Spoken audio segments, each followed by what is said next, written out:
So, guys and girls, welcome back to another spaceexplr episode. This is episode 84, as you see here, and we have a very incredible guest today on the show, and I'm very flattered to introduce you to Derek Demeter.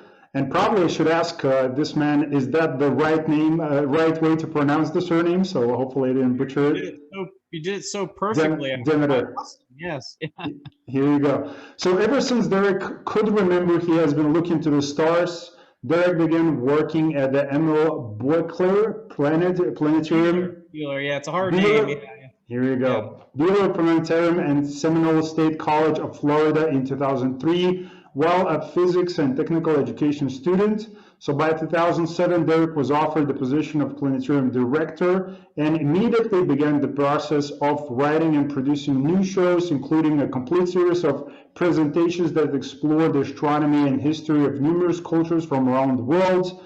Over much of the last decade, his passion for teaching people about the wonders of the universe has earned him accolades and recognitions from the planetarium industry, his peers, and the community.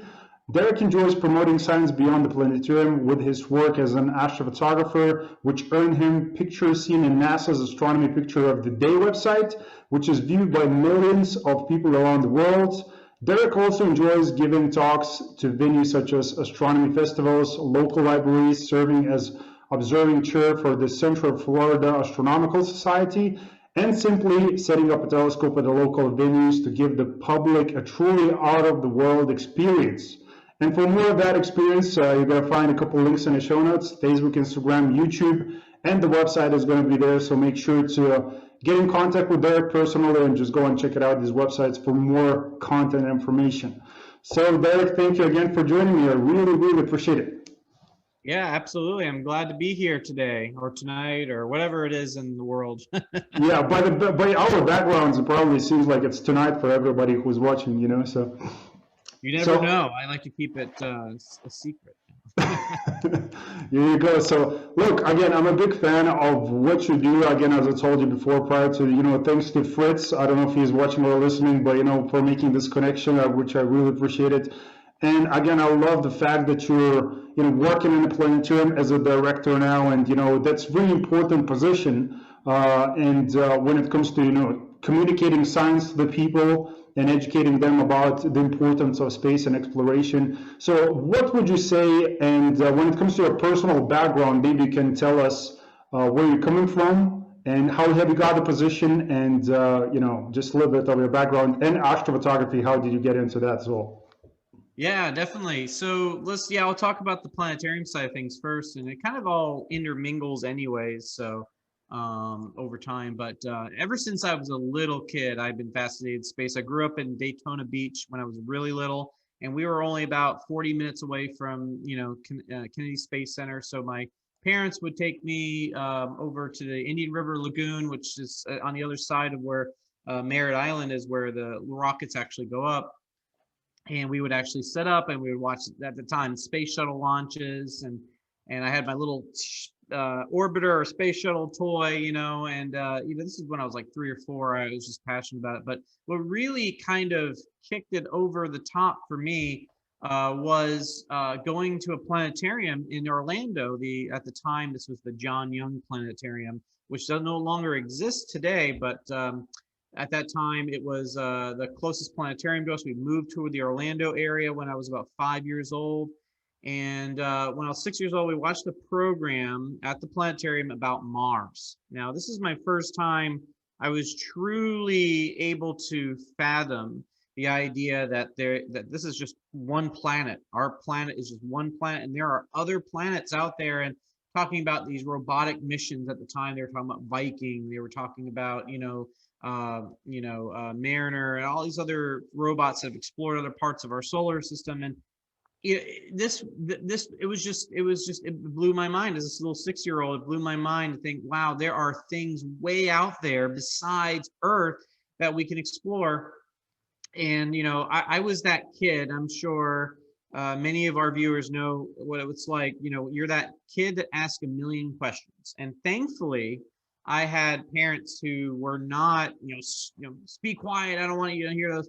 My parents, especially my father, really loved fostering and nurturing that that inquisitiveness, the constant need for questions. And if you didn't know, it's okay. He's like, well, we'll learn together. And I think that is what really, as a planetarium professional, really is a very important thing that we teach our kids of the world is always keep an open mind, keep those questions going, because that is what's going to motivate you to become a scientist or somebody, that's into science. And that what's happened after that point, asking those questions. I got really involved in space, got really involved in science. I love marine biology. I love geology, a lot of different fields of science. I was just a student of science, a child of science, but really the astronomy thing was the number one for me. And when I was about 13 or so, the new Orlando Science Center. So when I went to see that planetarium show, that was at the old museum, and then they created this brand new large facility. And I decided, hey, they had this young teenager volunteer program called the Young Einstein. So I decided, why not? I needed some community service. It originally started out because I didn't grow up with a very wealthy family. So in order for me to go to college, and I knew that I wanted to be a scientist or somebody in science, I had to get scholarships for it. So one of the requirements for one of the scholarship programs here in Florida is doing community service. And I thought, well, instead of just doing community service, that I wanted to get some on the job training. So I joined this program, Young Einstein. So I got a chance to, at the time they were like, okay, well, you can choose where you want to volunteer. And the new science center had an observatory, and well, astronomy kid, of course, I'm going to choose the observatory. Unfortunately, they did not allow volunteers at the observatory. It was the only area. So I got stationed over at the physics area of the museum, but they soon realized that I had a passion for astronomy. They knew that my number one passion was astronomy. So they kind of made an exception to the rule for me. They were like, okay, we know that you really like space. You are really into space. So we're going to let you try out the observatory. Normally we don't let younger teenage age individuals to go up there, but we're going to try it out. And I'm very lucky and very fortunate to have that opportunity. So we went up there, and I met my mentor, who was my teacher at the age. His name's Eric. It's very similar to Derek, but Eric. And he was really the one that kind of trained me on using telescopes. And I made some huge mistakes. I actually opened up a $600 eyepiece, thinking that's how you put the filter in, the difference, the screw-on filters.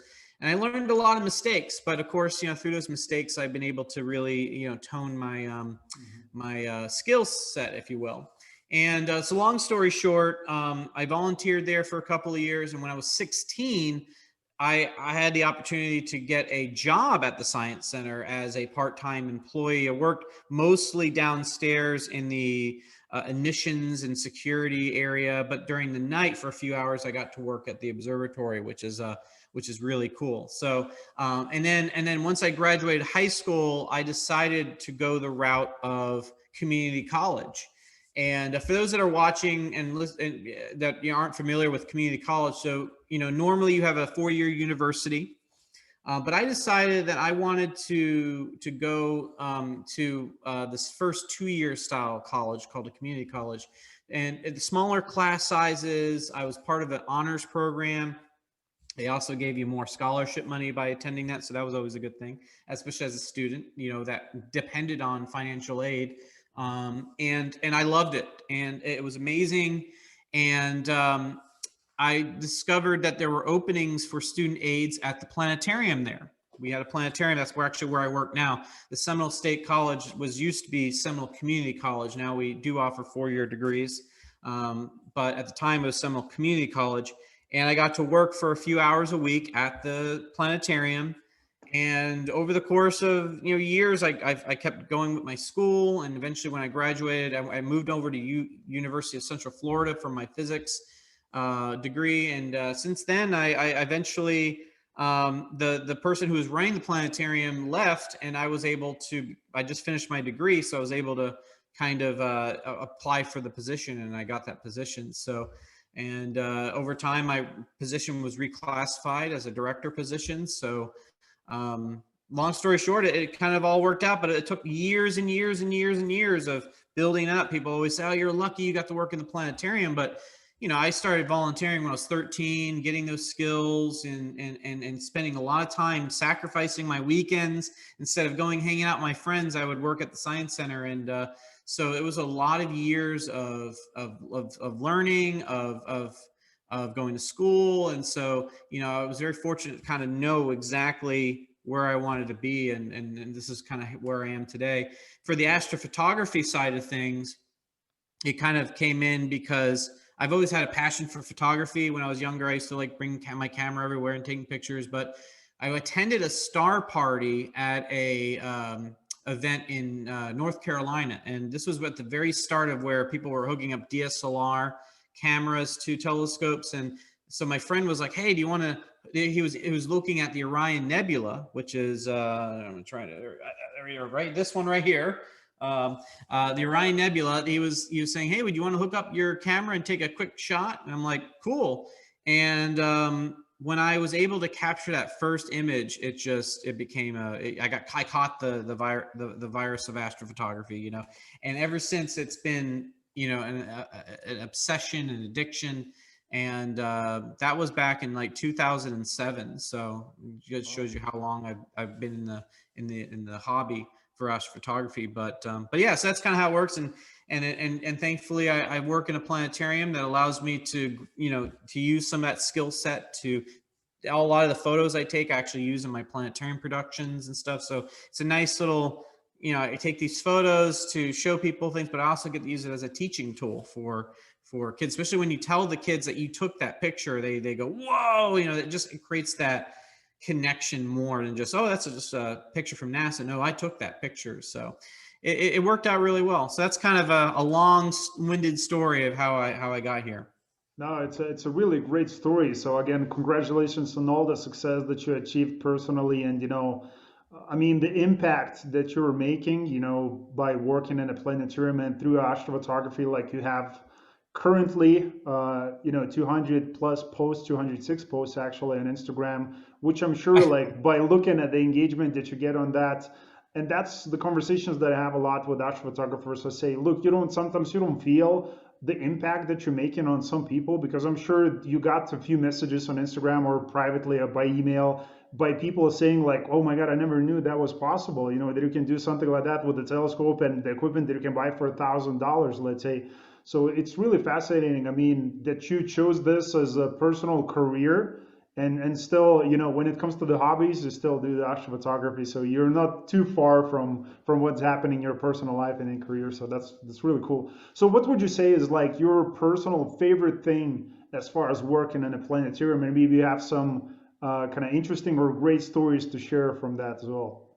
I have a lot of great stories, and a lot of it comes from the fact that um, especially young children, the thing I love about working in the planetarium is I can 1 minute teach a bunch of kindergartners or very young children, and then the next minute I have college students I'm teaching in a college class. And having that wide gap, and also then doing a public show for people of all ages and backgrounds, and having that big gap, being able to reach as many people as you can, that's the real reward of it. Is that, you know, in the title of this, the immersive classroom, the planetarium, you know, especially when I teach normal astronomy, you know, it's very hard to visualize a lot of this stuff because it's some big concepts that are hard to wrap your brain around. But using that planetarium and just seeing those aha moments, those clicking moments, that individuals all of a sudden go from being, I have no idea what you're talking about, to,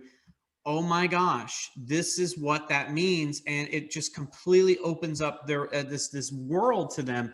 You know, for that, the thing I think I love about it the most is you go from being very little knowledge to now all of a sudden being thirsty for all this knowledge, and you seeing the growth of these individuals to go from being very unaware of the world around them to now just opening up this grand universe to them, is really rewarding and gives people a chance to realize how important you know, it is for us to all come together to learn and to appreciate the world. And I think it makes people better and know just how vast the universe is and how important and amazing how we developed on this planet.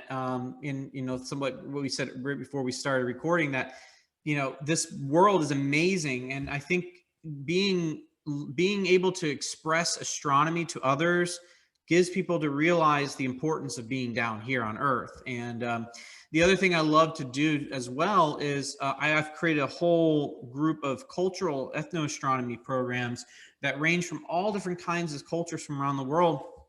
And I love being able to see people realize just how similar but yet different we are, and how we all feel motivated to look at the sky. And I think in this world, especially in this world where we have all city lights and nobody really looks up again, having a planetarium to give people a chance to look up and just ponder, I think we need that in our lives. And I can immediately say I've had people that have come to the planetarium, you know, being skeptical and all, not skeptical, that's not the right word, but being just doubtful, and then all of a sudden coming out and just like literally asking me 1,000 questions. And then they turn out to say, I want to become a scientist now, or I want, you know, they start questioning some of the things that they thought of that were, you know, they weren't sure of. And I think that to me is the thing that's very powerful about being in an immersive environment where you can actually physically see these things that we've learned. My brother actually gave me my brother's kind of the opposite spectrum of me. He's more artistic, more, you know, kind of, just a little bit more spiritual, I guess is the word I'm looking for. Less scientific, more spiritual, which I think is actually pretty cool that we can both get along and connect those two together. But he always brought up this question to me is, how do we know? And I think the thing I've always loved doing in the planetarium is taking the visualizations that we do in the planetarium and teaching people, how do we actually know? What is the science behind things? Because people always have this notion that science is just, we know these things and that's it. And they don't really know the process. And so being able to use the planetarium to teach the process and the people that created these processes, I think connects not only the human element to it, but also makes them appreciate just how much more difficult it is. Just like the astrophotography, you know, when people see a pretty picture on Instagram, they think it's just like me taking a shot, but they don't realize the sitting outside the freezing cold and the processes that go along with it. And it does get very cold, Florida. I know for somebody like you, it doesn't seem cold, but that damp, humid cold, you don't know how many times you wear jackets. It just, you know, it's cold. And, you know, and I think people, when they see the process on things, I think they have a better connection to it. So, but, you know, for example, seeing many of the students at the college are first generation students and never looked through a telescope. I've had a program where I've had an 86-year-old gentleman. I actually set up a telescope, did outreach out in rural parts of Florida. 86-year-old gentleman, never seen Saturn through a telescope, blew his mind. And those kind of things are what I love the most, is just that, again, people walking in or coming to an event or whatever it is that I'm doing, and then walking away with a completely new aha, eureka moment of the universe. And I think that's the most powerful thing that any type of planetarium, observatory, just even setting up a telescope on the sidewalk can do for somebody. So, like, what questions do you get beside, you know, the experience that they had once they like looking through the telescope? As you said, this, you know, 86-year-old gentleman who first time saw the Saturn and, you know, it blew him away. So, besides those type of, you know, reactions, like, what type of questions do you get from people, and like, what do they ask you the most, and where's the curiosity come from, and where does it goes to? Is it all about the big topics that now people talk these days, you know, the Mars and the Artemis missions, or is more than that? It ranges from simple things like, for example, I'll start with something very simplistic. For example, I had a lady one time, and we were set up in the middle of the day, and this was during, you know, around first quarter moon. And I said, we're looking at the moon, and it's, you know, it's a nice blue sky, sun's out. This lady's just, she thinks that I'm like some alien or something, going, what? No, you can't see the moon during the day. And I'm like, take a look.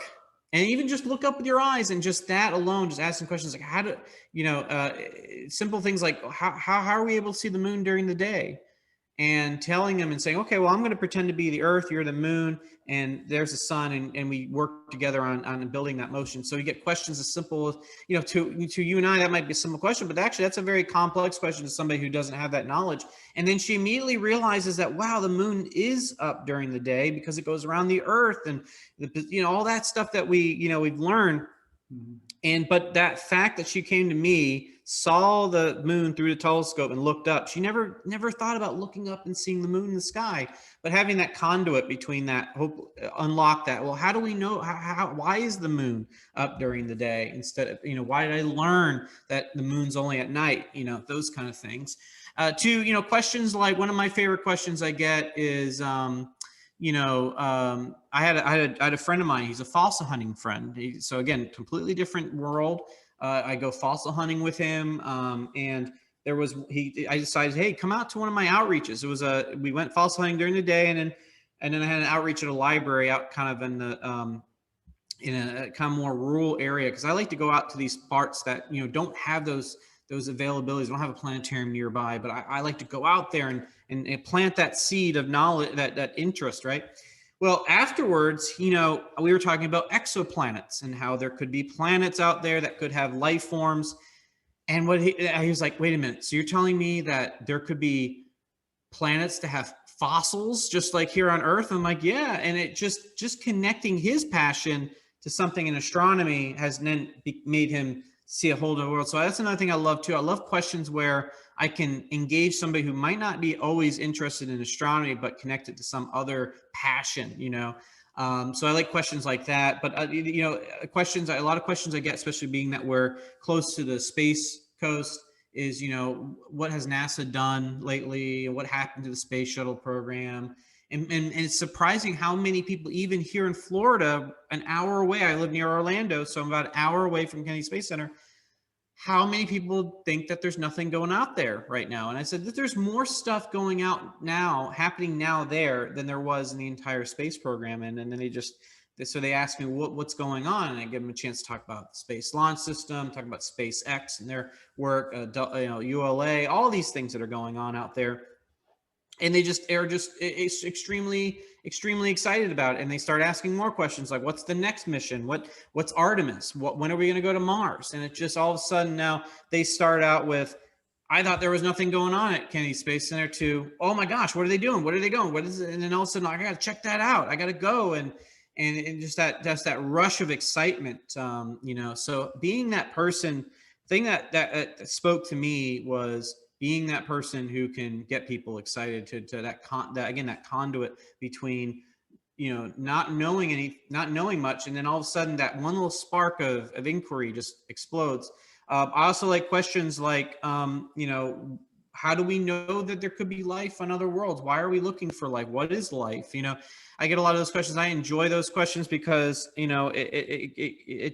imagination runs wild with that kind of stuff.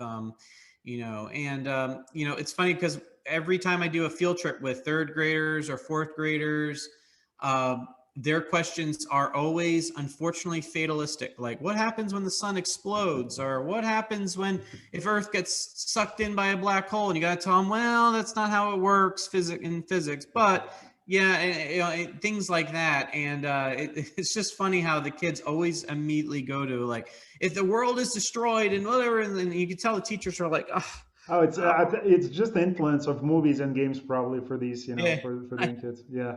So yeah, exactly. so I love that, again. So the amount of work that you're currently working on, and I love all the questions that you're getting.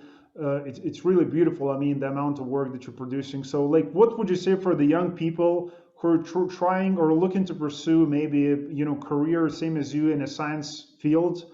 Like, what will be your best advice for them? Well, one of the things that I tell, especially children or teenagers, not really children per se, but teenagers, is the thing that helped me in my growth was being able to communicate to the average person out there. I attend a lot of astronomy conferences, and I can tell you that a lot of people are horrible at communicating. And I think that creates a disconnect with people this antitrust of science because they think that they're on their, you know, the quote unquote ivory tower. And the thing that I love the most is being able to say, you know, if you can communicate, I'm a child of Reddit because I grew up with Reddit, and you know, and if you're a fan of, if whoever's listening is a fan of Reddit who's not a Reddit person, there's a subgroup called Explain Like I'm Five. And I love that concept because, you know, I actually did an activity at a planetarium conference which says, you know, we're going to take these big, deep concepts and we're going to try to explain it to a five, not in a condescending way or a patronizing way, but in just a, you know, using language that isn't super technical, no technical jargon, trying to explain these very intense concepts to somebody who with a very little background in this. And I think that's one of the biggest skills that you can create as not only a science educator, but just as a scientist or an engineer, is being able to communicate your work to anybody. Because if you can connect them and you don't seem like you're in this other world, people are going to trust you more. And that's another thing too, is that, you know, trust, don't make people feel, that's another thing too, is that I get a lot of students that think they're smart and then they want to brag about it. I'm like, don't do that. You know, treat everybody, you know, with get excited about your work, but don't make it like, oh, I'm better than you. And I think that's one of the things that we have to work on. But the most important one is communication. Communication is very, very, very important. The other thing is, you know, get involved. You know, if you're a teenager and you're looking for volunteer programs, get involved. You know, we're offering a volunteer program at the planetarium, the science centers nearby, museums. Get involved. You know, work with an astronomy club. You know, I was 13, 14 when I joined a local astronomy club. You know, right now we have a student membership now. It's a cheaper cost membership. And our dues aren't expensive anyways, but we want to help, as you know, anybody in need. Join and get excited about using a telescope. Get excited about, you know, just being out there, joining star parties, learning from the individuals, just keeping that open mind and not just, you know, just doing the book stuff. You know, I tell people, I'm like, going to school and learning in a classroom is great, but you need to do more than that. You need to be involved in your field. You need to get internships. You know, Fritz will tell you that, you know, his internships and stuff, you know, these are things that are very important. So if you're interested in the sciences, getting that in person or on the job training, whatever it is very valuable. That's going to put you ahead of the curve, especially when you apply for program stuff. They're going to say, what experience do you have working and doing things?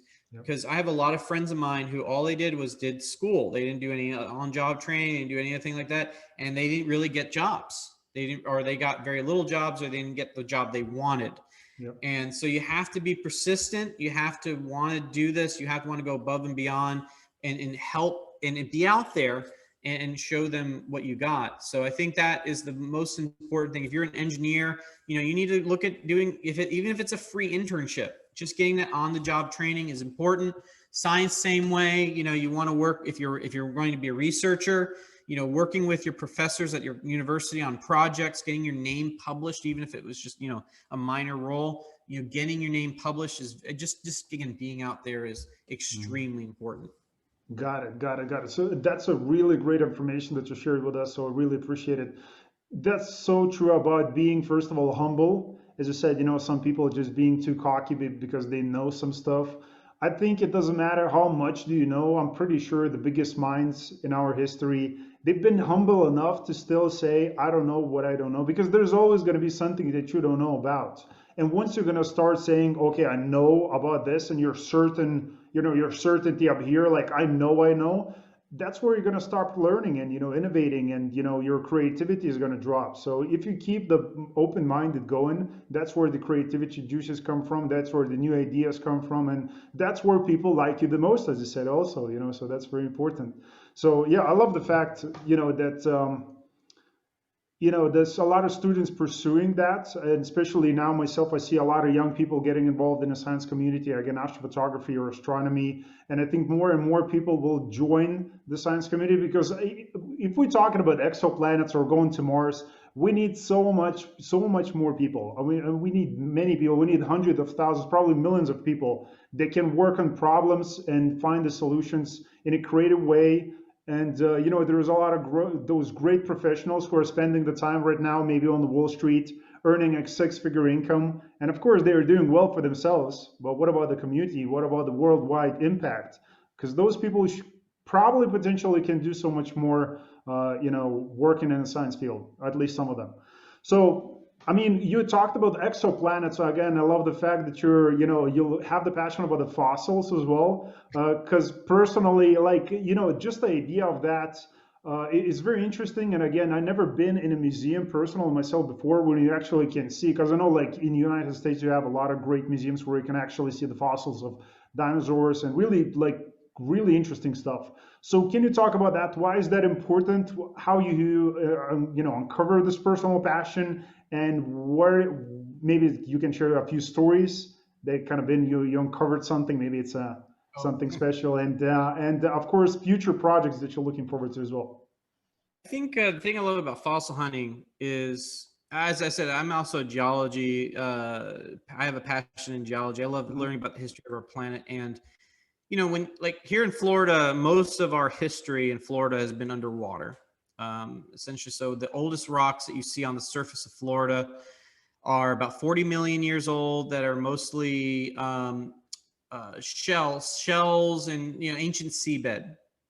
So when I uncover things, I really, it's like when you look through a telescope, you're a time traveler, right? You can imagine yourself, and you find a big shark tooth, one of these big megalodon shark teeth, and you see a bite on the side of the tooth, and this thing had to bit into maybe a whale's skeleton and chip the tooth, and you just, your mind goes to other worlds, and it makes you think like, okay, well, as a fossil hunter, for example, we did a program recently about perseverance.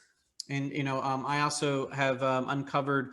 I got a chance to travel to British Columbia and go up to the Burgess Shale, which is where we see this explosion of the diversification of life. We call it the Cambrian explosion.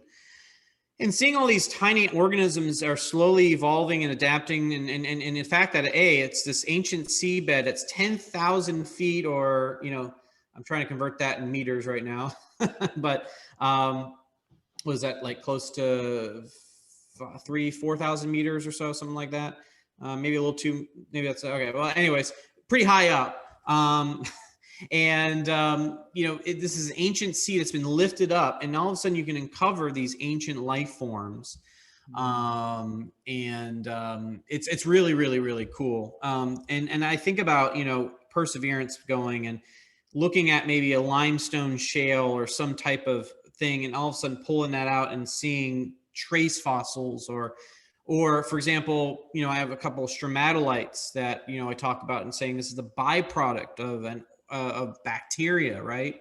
And if we find that, we have biosignatures of life on another world that have been produced by microorganisms and things like that. We can just, like, we look at, we find ancient coral in Florida that is the byproduct of these organisms, right?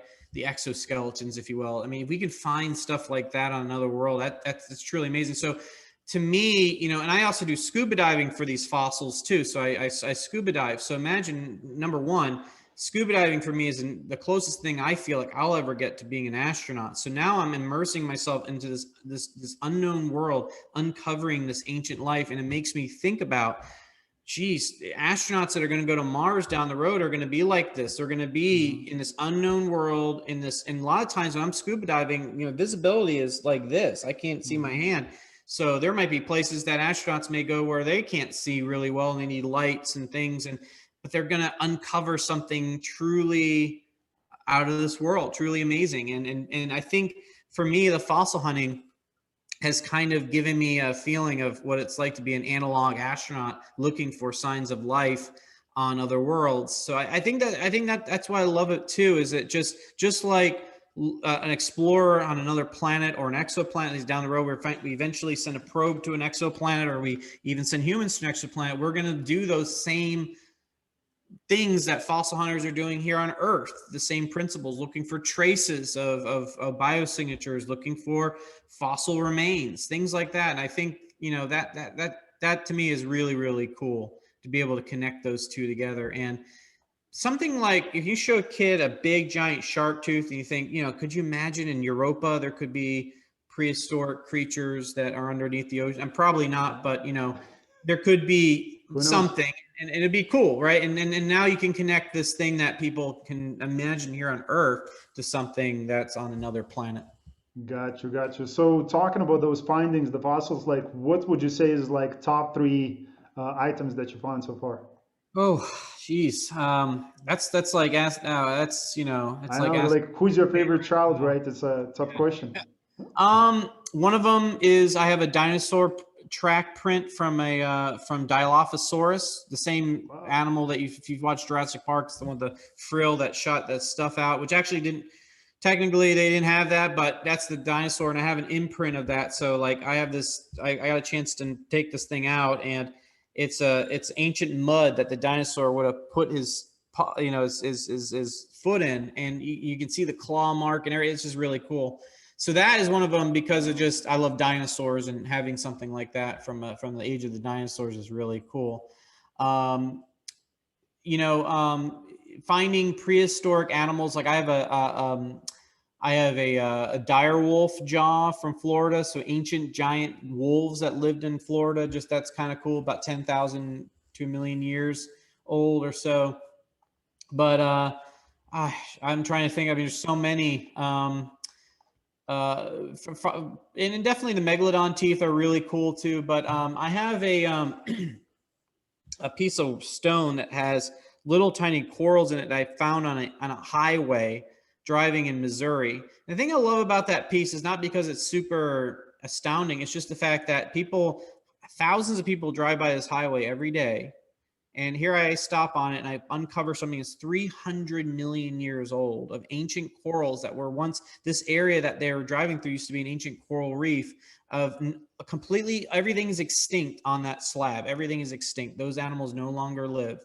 You have brachiopods, little shell-like creatures. You have gastropods. You have corals, all of them gone, that are in this cut that we cut to make a highway out of. I think that to me, I think is why that's one of my tops, because I got this piece that's just, people are driving by it all the time, and they don't realize what's right there in front of their face, and it tells that story. I also have trilobites that are 500 million years old in my collection. So, I think, and that kind of stuff reminds me of like what we could potentially find on another world. Those imprint fossils of maybe some primitive, shell or something, or a mollusk or something like that. So those are some of my better ones. Excuse me.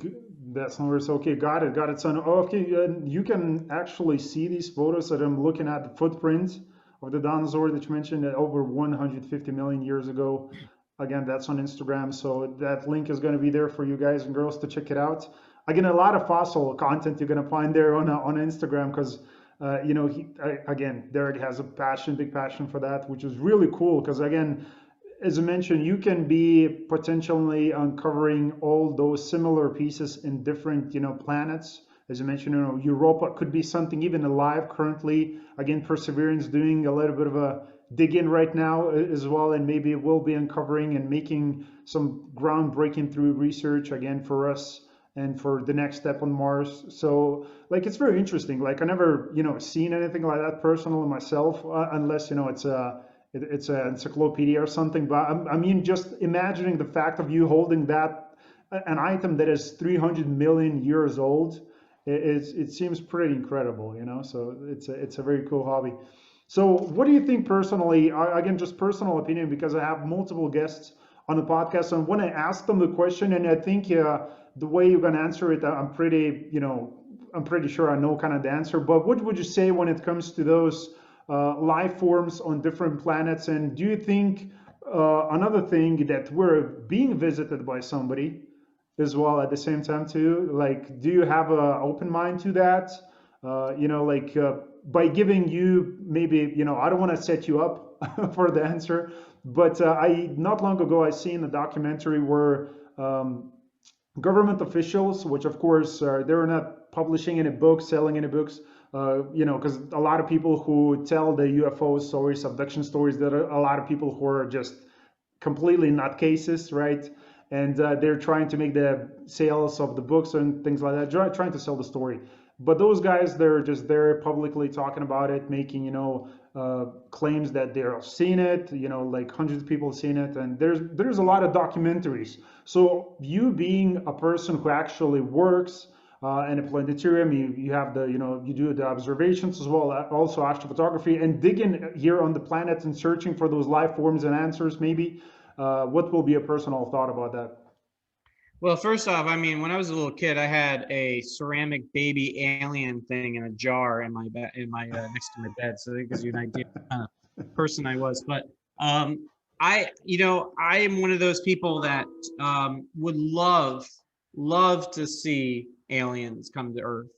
One of my favorite movies when growing up, I was Independence Day. The alien invasion and stuff like that. I was always into aliens. I always had a passion about, when I went to Nevada, I went on the extraterrestrial highway and did all that stuff. So personally, I'm one of those people that I love the lore of UFOs. I love learning about the history of UFO sightings and stuff like that.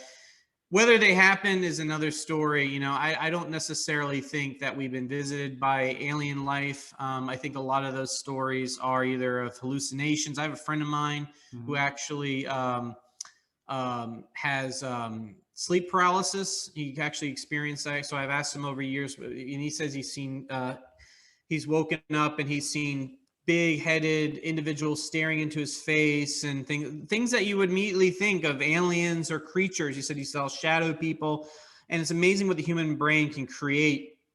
Yeah. Especially with hallucinations, especially sleeping. And a lot of times these abductions always happen when people are sleeping. So, and if you're somebody who has no knowledge or experience of that, of course, you're going to try to figure out what the heck is going on, But, there have been some interesting cases like the Betty and Barney Hill situation. There's was it Travis Scott or the guy from the Fire in the Sky, the Arizona logger? That's been a very interesting, and those are interesting stories.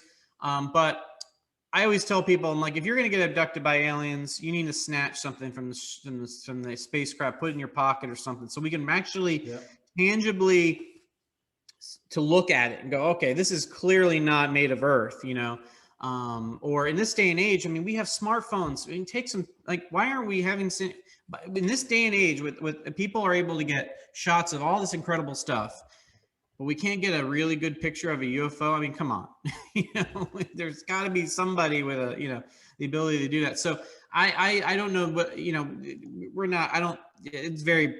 I'm pretty positive we went and visited by. I can't say for sure because anything is we can't do it as a scientist. I can't say for sure because we haven't found anything that we can test. We haven't found anything that we can but none of the evidence that has been brought up has been convincing that we've been visited. However, I definitely believe that there's life forms out there. I mean, it's just the things that we're made up of are the most abundant elements of the universe. It's pretty easy to combine those things. We're finding that asteroids and comets contain things that make up the building blocks of life, and finding out waters all over the solar system and beyond.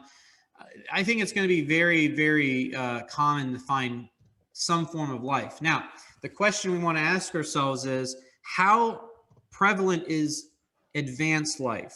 We're talking a multicellular life. That's the question. I think there's bacterial life and those primitive type life forms all over the universe.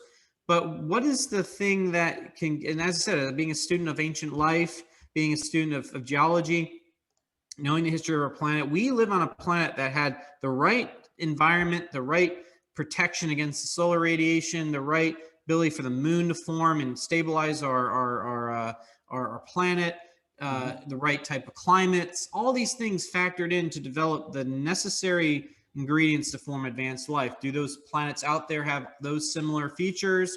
Those are the questions we have to ask ourselves. So I think primitive single-cellular organisms are prevalent all over the universe.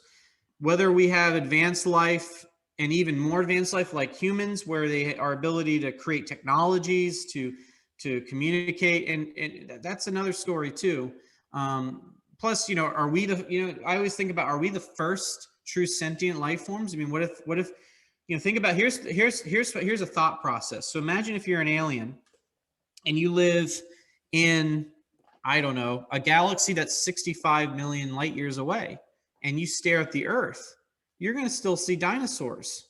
You're not going to see humans. So what would motivate that alien to come to Earth if they didn't see an advanced species? That means that those aliens have to live what, about 100 light years from us to see it, because they would have to wait. You know, I mean, electricity and stuff has been around, and we're talking about true electricity, where we have radio frequencies and stuff, have only been around for less than 100 years. So these aliens got to be close to us to see that. Otherwise, they wouldn't see it. So that's another thing too, is that the light year factor, the fact that we're looking at distant time, you know, they may not see it. And the same thing when we look at their planet. If we look at their planet, oh, there's no traces of life, doesn't mean that life didn't form there. Maybe we're just looking at it too early, you know. So it's kind of one of those things where if you find the basic ingredients, oxygen, carbon, all that stuff that you think life could help get going, I think it's worth to look at. Because you never know. Maybe when we look at it through a telescope, we don't see those signatures of life. Doesn't mean that life didn't start yet, because maybe we're looking at a time when life is just beginning on that planet, that we don't have those signatures. So there's a lot. Your brain can really, really travel far and imagine all these different scenarios that, you know, think about that. Think about if you're an alien species, you live 100 million light years away in another galaxy, and you have technology so good where you can look at a planet like Earth from a very far distance, and you would literally see, you know, life as it was during the Mesozoic era. You know, it's just crazy. You know, you wouldn't see humans, you know, and I think that's really, really neat. Exactly. So yeah, I just love what you just said, because look, like as you mentioned, the brain can travel really fast when it comes to thought and, you know, thinking about, because we think we're sometimes, again, coming back to the fact, as you're saying, sometimes we think we're smart, we understand things. And one of the examples that I will give you, like quick story, everybody know about the Voyager 1 and 2 and the golden plate. That's, you know, again, part of the Carl Sagan poetic story about, you know, space exploration. So again, it's a beautiful, beautiful thing that's being done. And again, it's you know, the Voyager 1 and 2, they're still traveling, you know, right now interstellar. So it's pretty incredible that that's you know, technology that is being created like many years, like 30, 40 years ago plus, it's still working and we're still getting the signal. So that's incredible. But one thing that when I was watching the documentary some time ago, I remember the scientists were talking about, because basically you can find the engraved DNA location in the universe where are placed as a planet, again, on the golden plate. And you know, one of the scientists says, because that if the aliens, because that's for the aliens, if the aliens going to find it, they can read it, because the scientist says, because the math is the universal language. And that's where I started questioning and thinking, like, is it the universal language for us? We always look at the numbers and the theories and, you know, physics, and kind of those things apply to us and we understand those things. But how do we know if something which is completely different that we never experienced before? And again, you can find different places in the universe that, you know, have different physics that doesn't apply here on this planet. You know, we're talking about, you know, something, you know, like for example, like Quasar, you know, like the star, like, you know, the weight of that is like, the teaspoon is like, weighs like a ton, like tons, you know, like it's incredible just to think about, you know, the material that exists in the universe. So, you know, that's the first question, like, how do we believe that, you know, something that it could potentially exist understand us, and even if we can understand them and spot them, because, you know, we're thinking we have the technology, and now we're talking via Zoom, which of course is very handy, but we're so far off from having an advanced technology. I mean, you know, we can look at the movies, and I'm sure maybe you can recommend a few later on for the people to get a little bit more inspired, but there are a lot of great movies, and there's a lot of great technological, you know, advancements and being shown to those movies, and those movies like 40 years ago, and we still don't have those pieces. You know, so that's a question, like, because why is the innovation, even though it's going so rapid, it's still too slow? And coming back to the Bernie, you know, where you mentioned Betty and Bernie situation, I remember, I don't know, like, I don't watch the UFOs much, but I'm willing to have somebody on the podcast who has passion. Of course, I don't want to get the nutcases on the podcast, but just talk with the people who have, you know, some research, real facts, maybe, that sounds real, but they can back it up with something, to talk about something like that, because that's very fascinating. Because one thing that stood me out for me the best, you probably heard about Bob Lazar and that story, working area, 51 and things like that. So I remember I seen the podcast where he was talking about, having that technology, and that technology came from Zeta Reticuli star system, which is actually what Betty and Bernie was talking about, where they got abducted. They were showing to the star map, and there was Zeta Reticuli star system also. So that was kind of, thinking about, connecting the dots, and I was like, does it make sense? Because sometimes, when you would start watching too much content, it kind of starts to add up. But again, I think we always have to question, because we still don't know what we don't know, and there's so much more to be uncovered than, found. One of the things that I can add to it is, as a being a scuba diver, and my other passion is in marine biology. I think that's the closest thing you can get to, again, exploring an alien world. When I had my first encounter with an octopus, and the octopus come out, and it uses its tentacles to kind of investigate its world, and from what I understand, octopuses have kind of almost little micro brains in their tentacles. They kind of can process things through their tentacles, and the inquisitive and this curiosity of this animal. I feel like our first contact with an extraterrestrial will be closer to an octopus than to a Vulcan or something you would see in Star Trek. And one of my favorite modern science fiction movies is The Arrival. I think that is I think that's how we're going to communicate. And because if this species evolved, even with a different variation of gases, or maybe their atmosphere was too dense and it was more like a liquid rather than a kind of like Venus, where its atmosphere is 90 times that of Earth, but it would be like swimming opposed to walking. Maybe it evolved to being more like an octopus, or maybe the weight of the planet is too strong to have, you have to have a rigid body, or a very like a soft body like an octopus, or whatever it is. And I think that, we always think as humans, we think that life has to evolve like we did, very egocentric in a way, because, but in reality, I wouldn't be surprised if the aliens that we do finally come in contact look nothing like what we would find here on Earth. Because and there was that was like a documentary on Netflix called like Alien Worlds or something.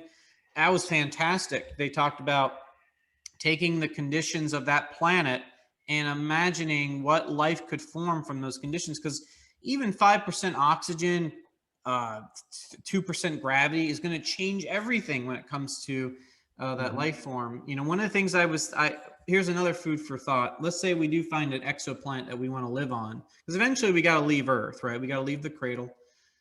I have a friend of mine who's an evolutionary biologist, and he and I were talking, and he said that most likely when we send a spacecraft with millions upon millions of people on one of these spacecraft, we're going to have to slowly adjust the gravity on our spacecraft, the atmosphere, so that way every generation that's born will have a slow variation to have been adapted. So the humans that we have leaving Earth will not be the humans that set foot on that exoplanet. Because again, to find an exoplanet that has everything that's perfect to what Earth has is impossible.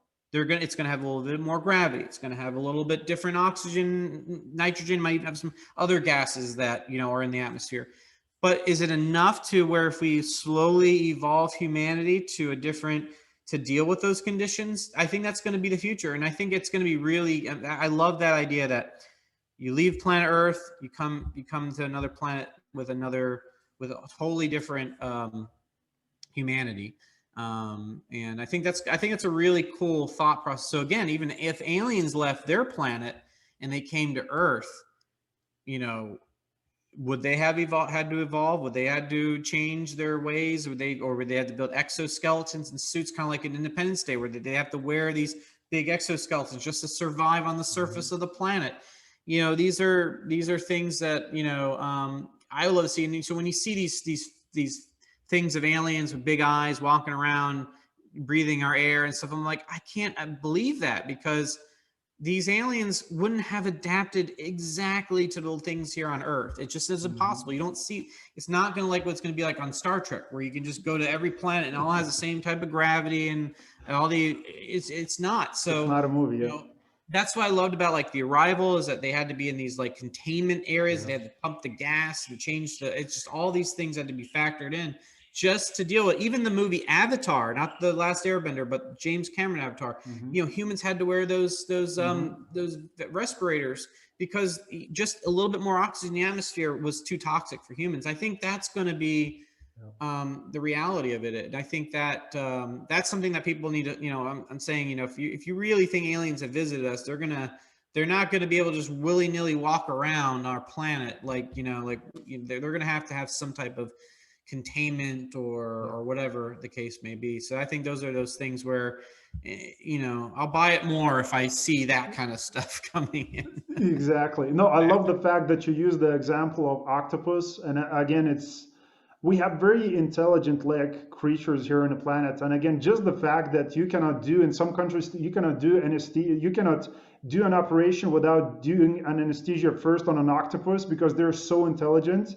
In some countries, it's a law. So it says pretty, you know, it's pretty, something incredible is about that animal, you know. And again, you know, about the movie Arrival, actually, I've seen it, I think just like a week ago for the first time ever. So it's pretty incredible. And I think it could be something just like that, as you mentioned. And I love the fact that you talked about sending people and they have to adapt. One of the previous guests I talked about, and she does a research on synthetic cells.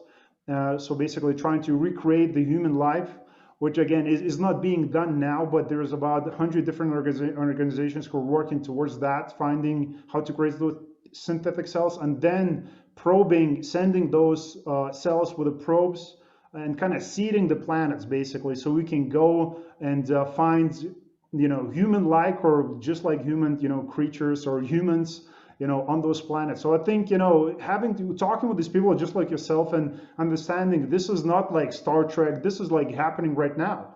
And now we're talking about it, you know. So I think again, where technology and the innovation and the science is going, it's still very exciting. But the fact that everything is still very slow, and I think that's one of the key, you know, reasons why I do this podcast, because and again, I'm probably sure, you know, far from why you do what you do, because just impacting more people and, you know, helping them to open their personal mind and give them some, you know, thought that you can pursue this as a career, you know, and maybe leave a great impact for the generations to come. It is really exciting because, I mean, we still have, you know, 5+ billion years to go. So, you know, there's still plenty of time.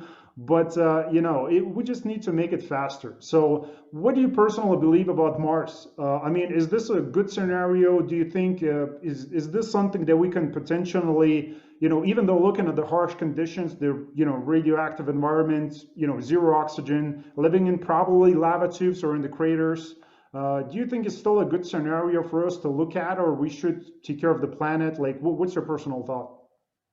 So it's kind of a mix. So the thing I love about NASA's original mission was that all the technology that's created for the space program must trickle back to the trickle back to the to the everyday person.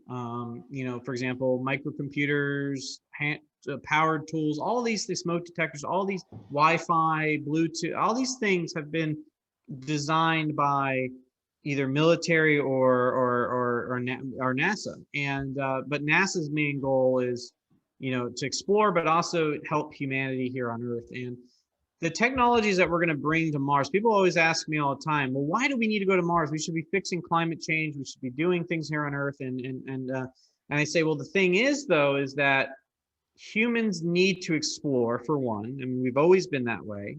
But also the technologies that we're going to create on Mars to deal with, you know, how are we going to be able to harness oxygen for our astronauts? How are we going to produce water and other resources for the astronauts that live in these harsh environments?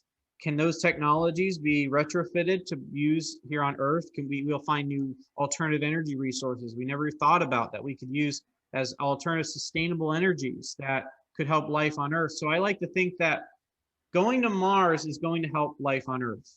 And yes, we do need to focus on our planet. Our planet is the best planet that you could ever want for humans. You know, we adapted here. Everything's perfect for us. We have all the food, all the water, the air we can breathe. The best spaceship you ever want is here. However, now I don't necessarily think that Mars is going to be as neo Earth, where it's going to be where we're going to have billions of people living on. It's just not sustainable there. But I think that there are going to be colonies where people are going to live on Mars, and they're going to adapt on Mars. They may not be able to come back to Earth because of if there's different generations of Martians, they might not have big enough hearts to withstand the gravity. They're not going to have the muscle mass, the bone structure. So you are going to see a new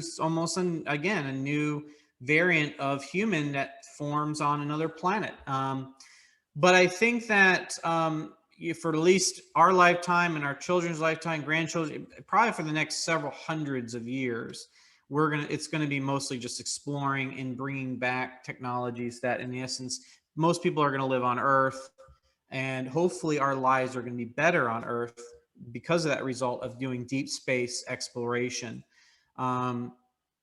So I think, you know, and then of course, like anything, money is the main driver. So if there's something out there that will incorporate, you know, something that's going to make money, that's going to make it go faster too, right? So just do it because, you know, we want to do it.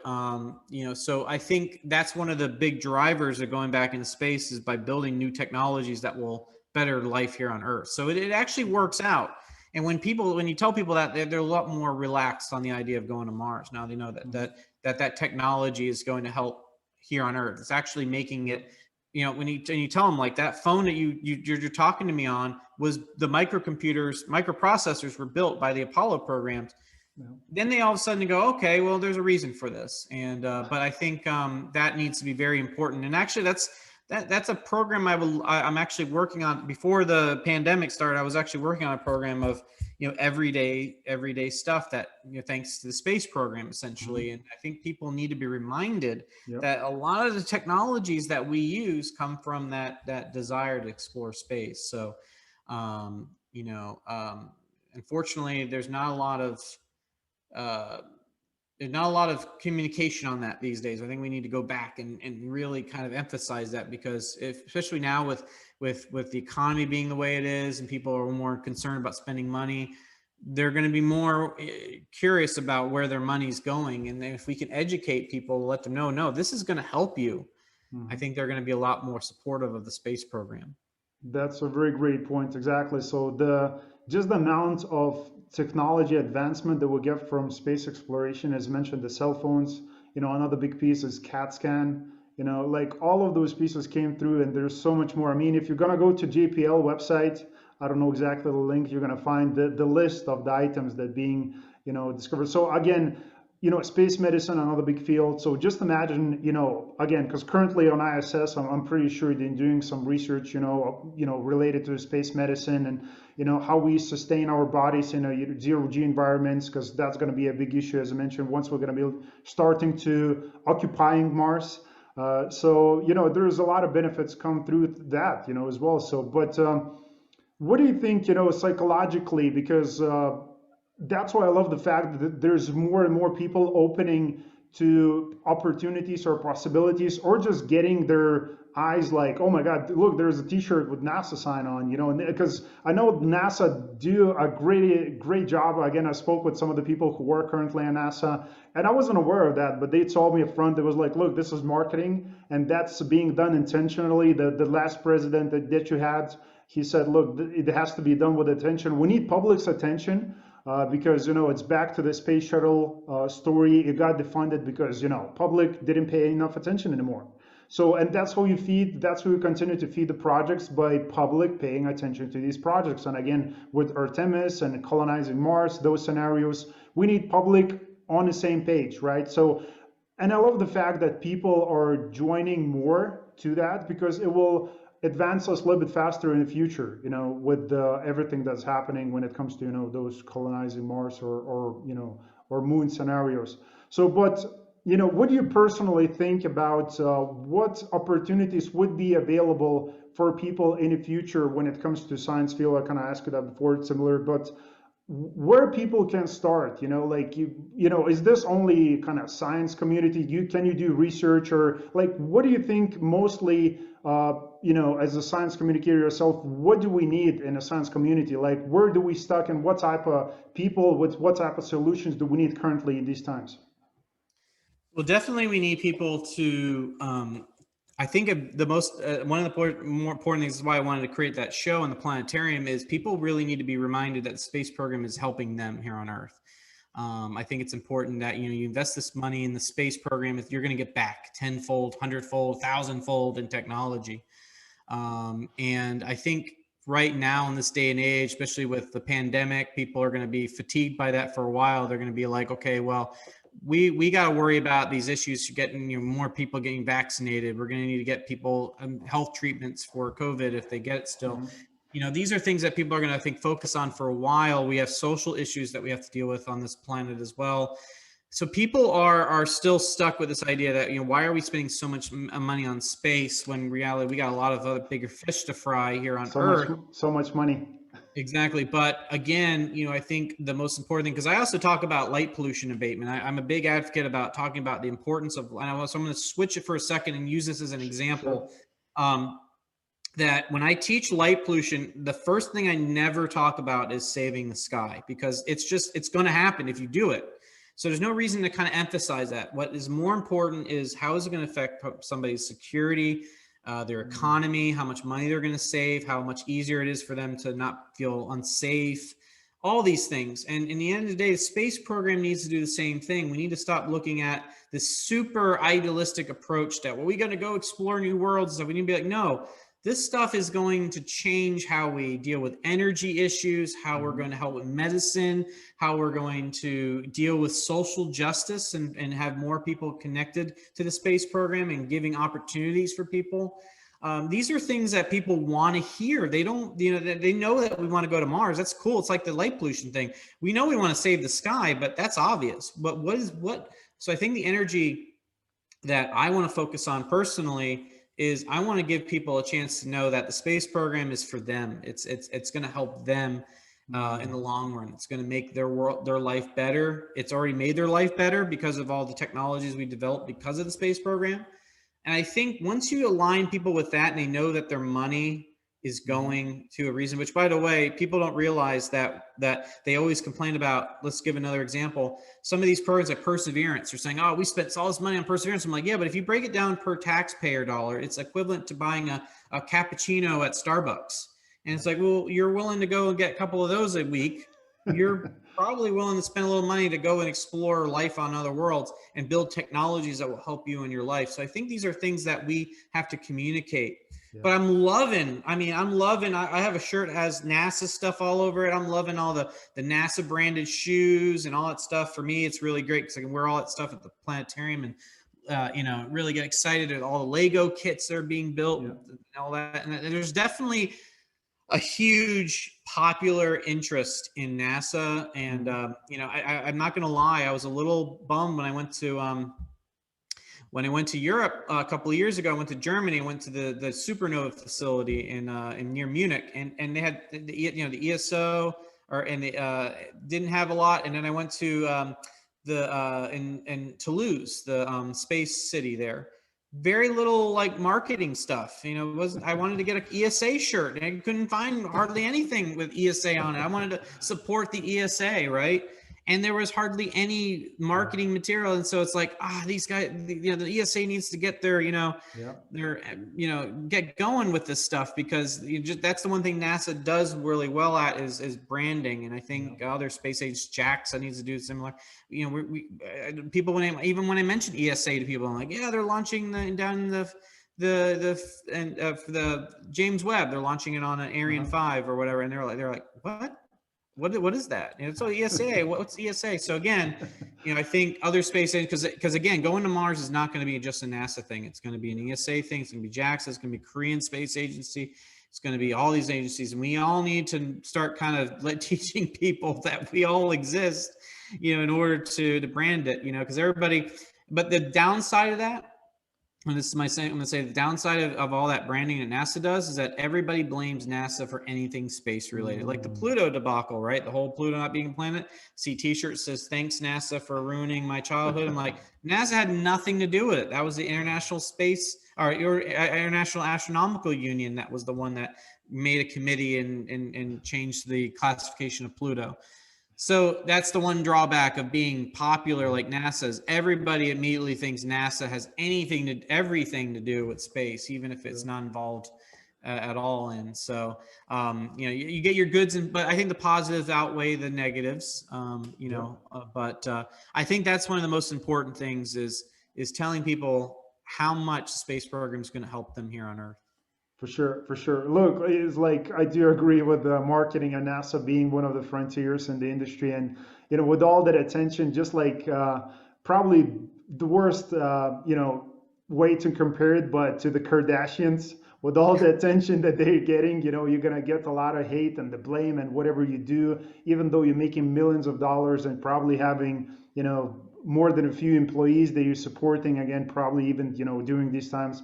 So look, with all the attention, you're gonna get the hate and the good and the bad. But I think exactly, I think a lot of agencies and private companies should take a great example from that, because these days where we consume information through social media, just like this, people watching on YouTube or right now listening on a podcast, you need to promote yourself or as an agency or a private company, because how you're going to hire the talent. Actually, SpaceX does a really great way. They actually, when they do these lives, you probably know, when they do these lives on the Facebook of the launches, they actually post, let's say, a top comment when it comes to careers, and people who are going to be watching actually can go and apply by doing this live event. So they're very, very smart, because they know how to capture attention, and through that attention then they can hire the right people for the company. And SpaceX definitely learned their lesson that when they first started, because I also do space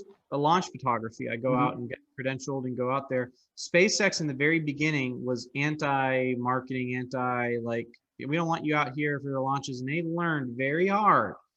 You can't do that. And all of a sudden everybody got really, really upset with SpaceX. But SpaceX flipped 180, and now they are the front runners for a lot of this amazing technology.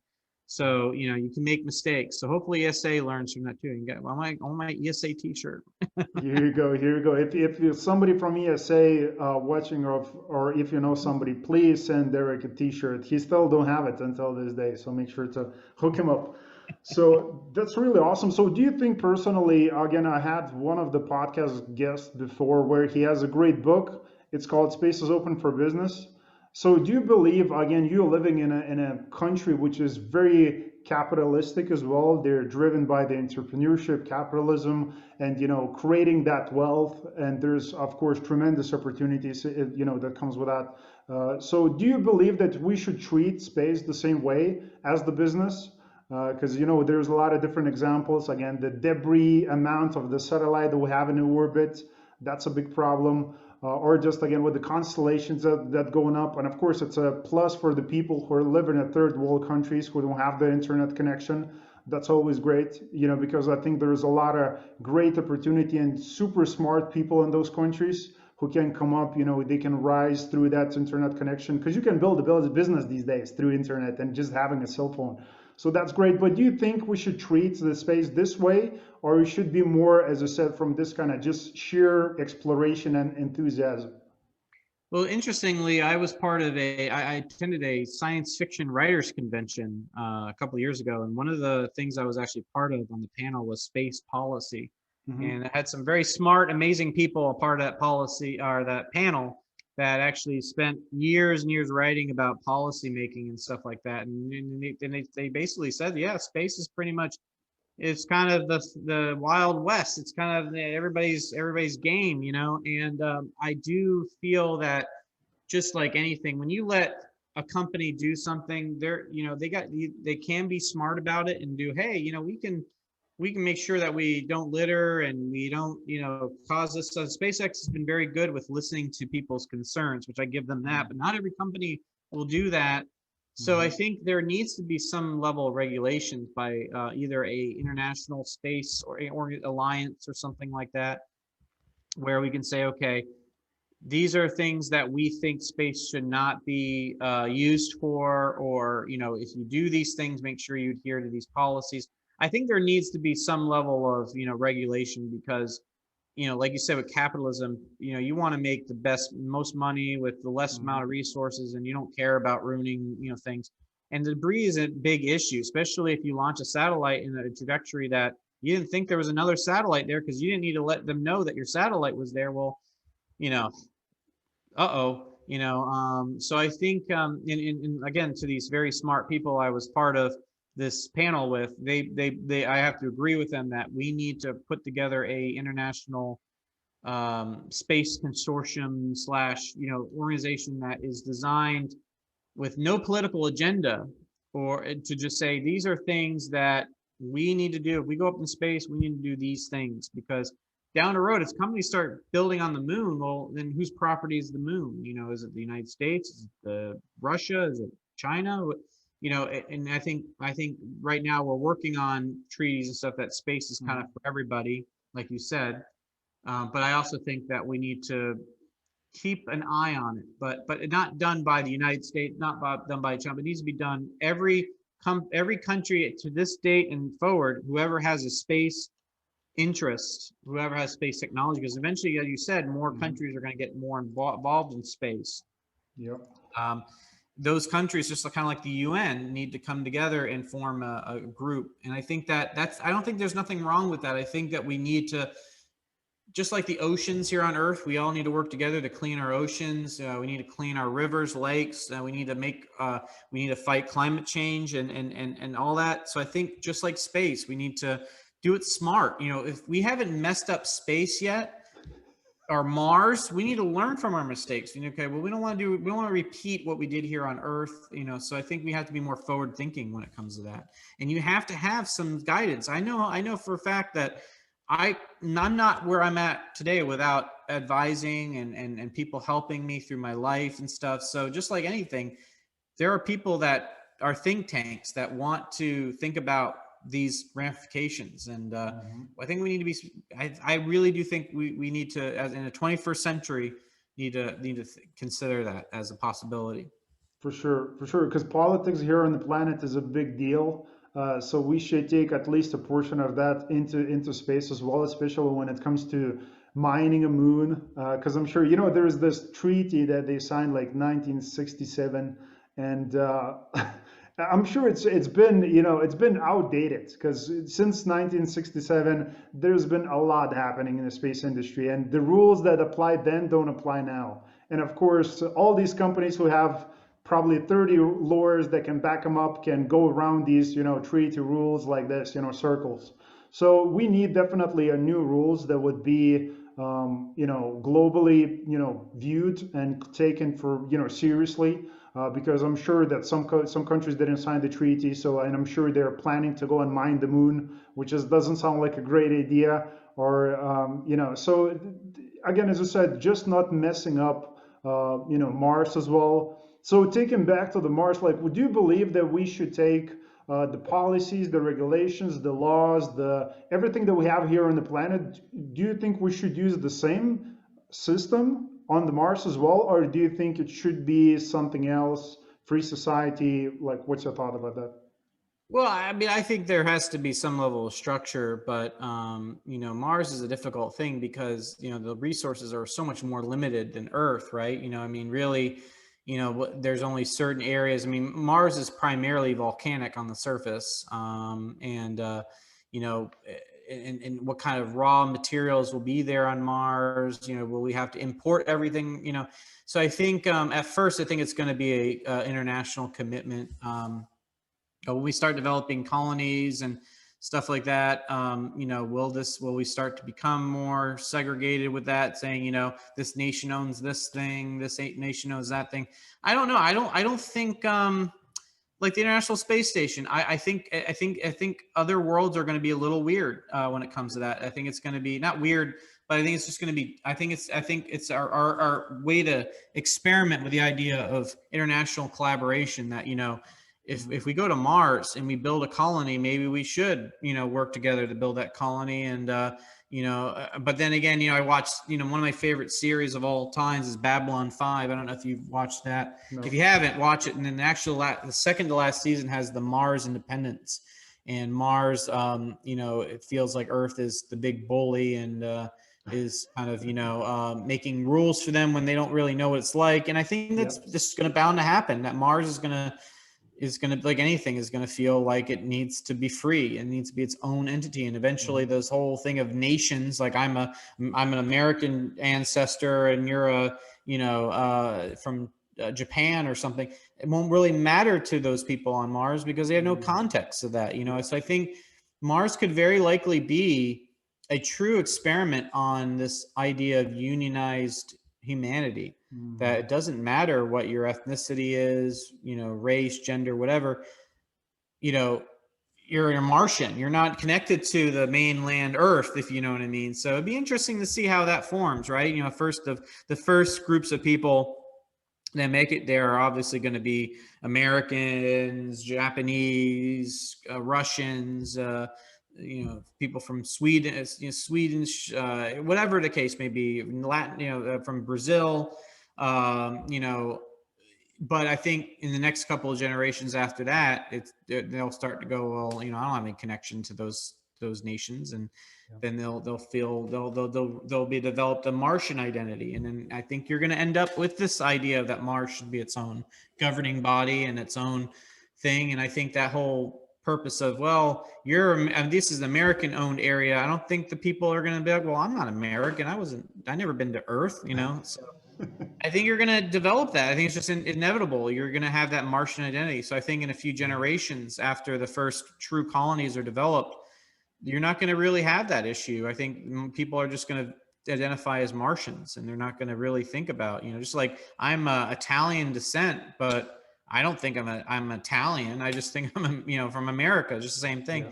So I don't really have that connection. So I think you're going to see that as more and more generations are born on Mars. So it'd be interesting. And then they will start to go, well, wait a minute, you don't own us, And so again, I think it's just, that's why I love that Babylon 5 series, because they talk about that, because it's true. People don't see themselves as Terrans or Earthlings. They see them as Martians. So that will be an interesting thing to see develop over time. I don't know. Hopefully that answered your question. No, you definitely did. So I think that's again, thanks for a recommendation for the series. I have to check it out because I've never seen it before. So that sounds very exciting for me personally. Like I would love that scenario unfold potentially on Mars, because as I told many times before, I wouldn't like to see Mars becoming, Earth 2.0. Where you have those domes where people living in, and the next door you can go through the tunnel, and there you're gonna find Pepsi, McDonald's. You pay dollars, and there's the rules. Like I'm not against that, but look, it's just like I don't want to carry the same mindset, thought, the way we think or the way we do things as society, as people, or the system that we have, because there is many different angles, and I'm sure that a lot of people would agree that as far as our system, it doesn't work perfect, at least now. So I think having a fresh, brand new perspective on what people can be, if they come together and if they can work on solving problems and creating the sustainable living. So, but do you personally believe that we're close to that? Because the biggest issue so far as me talking with the guests, they're always talking about people and analog missions and the way problems arise once you're being locked down with the people that you have no blood relation. You don't know these people, and you're spending with them quite a few weeks or a few months. The tension builds up, and you have enormous conversations and just yelling at each other because you ate my last grape, basically, right? So do you believe that we as people can come together, and do you believe we are ready for that? As I like to say, instead of having Earth-like thinking, we have this universal thinking that we can work together as people and we cannot cause as many problems? I think, it's hard to just destroy that nationalisticness to people. I think and not to add to controversy, but I think that we are becoming more tribal with all the stuff with social media and stuff, and especially in my country, you know, in the United States, it's gotten very much like team A versus team B. And it's kind of sad for somebody like me who believes in the Star Trek mentality that we're all humans, we're all should get along. We all are here for the common goals of the better society.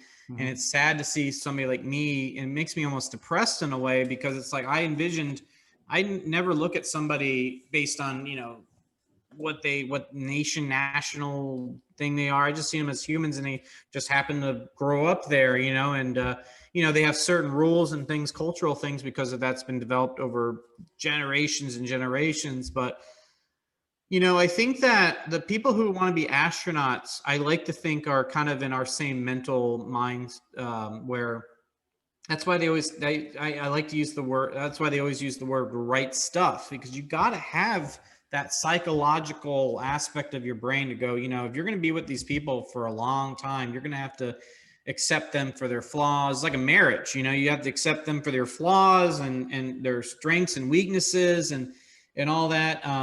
You know, there was a play that we did in the planetarium. A local theater company put together this really great play called Space.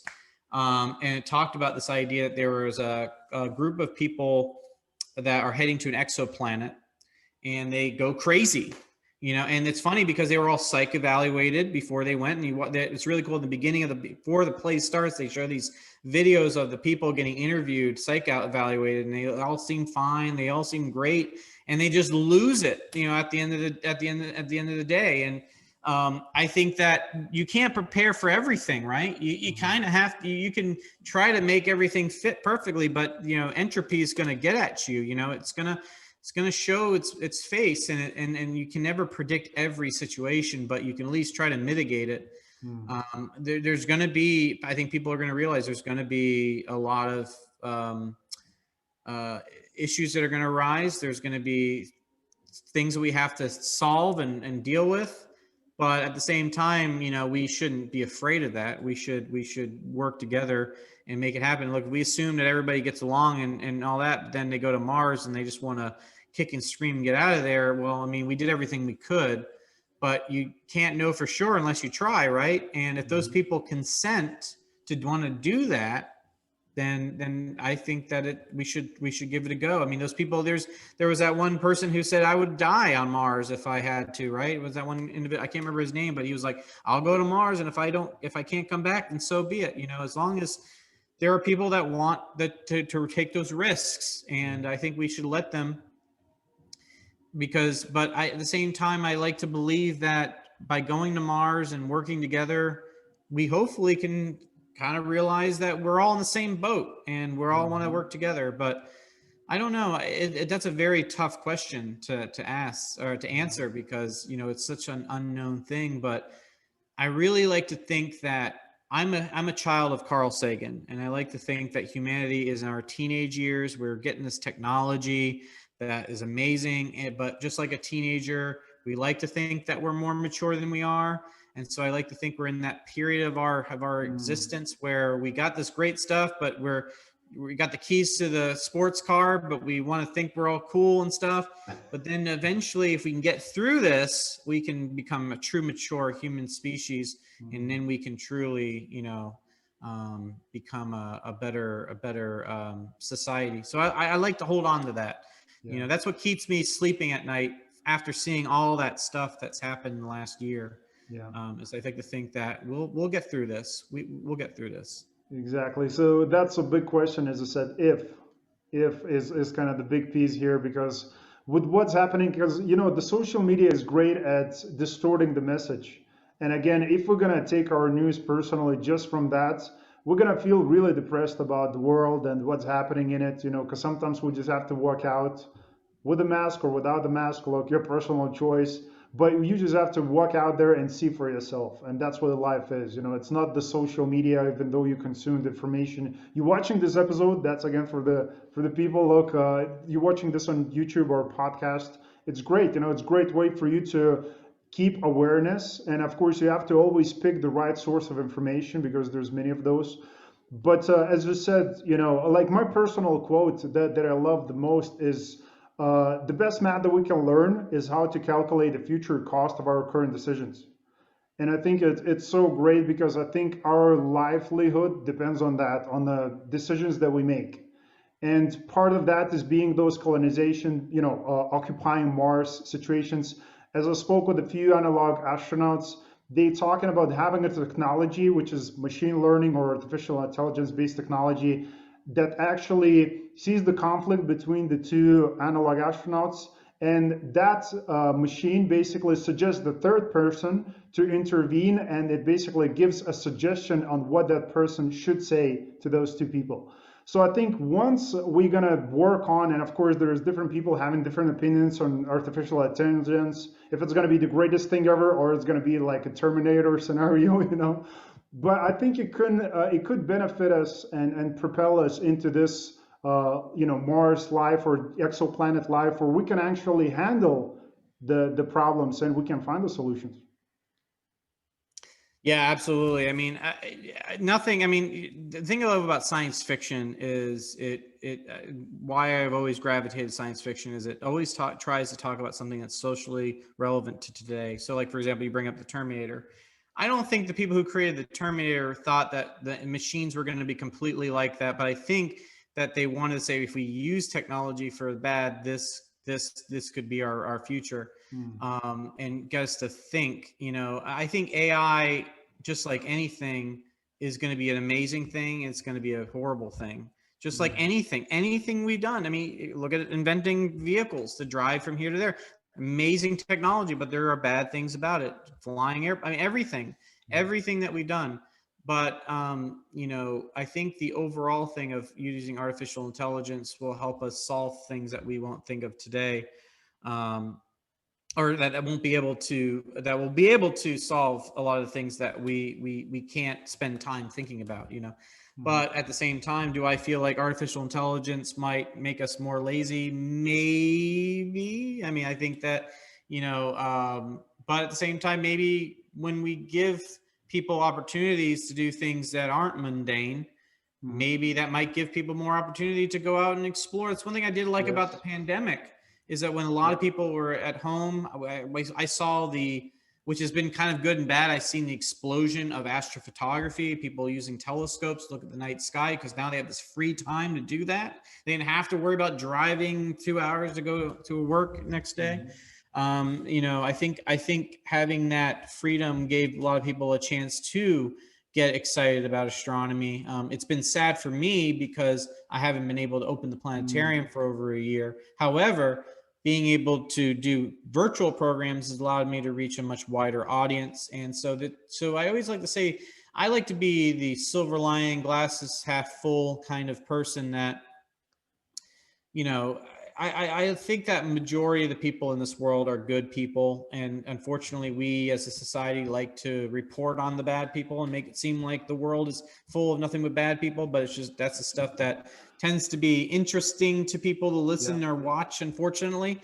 But I think that the technologies that we build and we go to space and we do things are all going to be mostly for good things. There's going to be obviously some bad, but I like to think that people want this stuff to be, but as long as we're not naive about it, as long as we're not aware of the fact that these can be used for bad and we build infrastructure to help mitigate that, we'll be all right.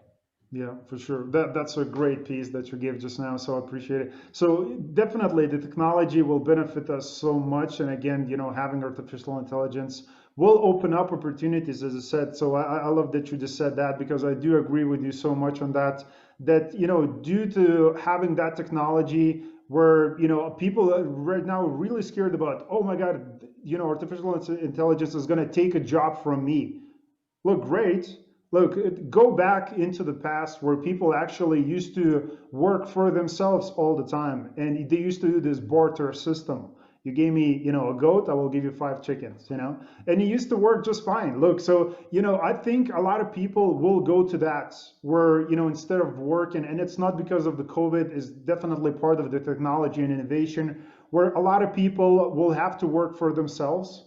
And I think it's just going to be for the good, because that's where the creativity comes in. That's where you can work on the terms and the hours, and you can earn as much as you want. You're not going to be sitting in a cubicle all day, and you're not going to be hating it. Of course, some people who, because look, I don't think that everybody can do that, and not everybody can work for themselves, but still there will be enough jobs for the people, so it's not going to be 100% of them is going to be gone. But I think, through that, having, lesser jobs, there will be more opportunities for people to create something, or just have the freedom to just to do whatever they feel like. So this is really great. And there's going to be, I mean, here's the thing: for every technology that's created, there's going to be another thing that people are going to need to be that, like, again, need to be trained on. For example, I work at a college that's primarily vocational, teaching jobs about electricity, I mean, for the artificial intelligence, they're going to need people that you're going to need to help program that stuff. They're going to need to be people to maintain the servers, because I don't think people realize that AI is not, it's not going to be like androids for a while. This is mostly just computing, very, very smart computers, and that needs to be maintained, and the other thing too is that we're still going to need technicians that will be able to, that are specialized to work on wind turbines and solar things and stuff. So I think that instead of being fearful, like the people who are afraid of coal companies going on under, think about how can I take my skills that I know now and use it for something else that's better for the future. And again, like you said, maybe if I don't have to worry about working just to live, I can live to, to do something that I enjoy doing, and I'm very fortunate to work in a job that I would probably do if as a volunteer anyways, and getting paid for it is just a bonus. But hopefully, I like to believe that more people will have those opportunities to work, to do things that they love, and not have to worry about, I just need to get a job so I can keep my roof over my head.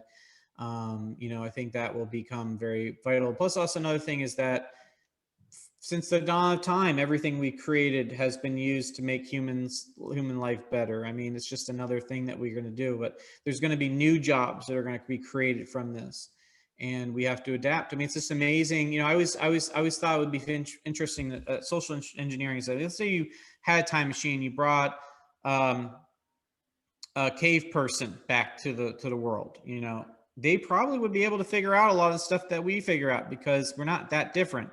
But today you're seeing 6-year-olds that are able to do stuff that a 25-year-old person were learning school. Like, it's just, there's going to be new things that these humans are able to integrate this stuff so much easier in their life that they're going to have to, develop other things. And it's always been like that. I mean, it's just another thing of the one generation complaining to another generation that the world is changing. I'm like, well, yeah, it's been doing that for a long time.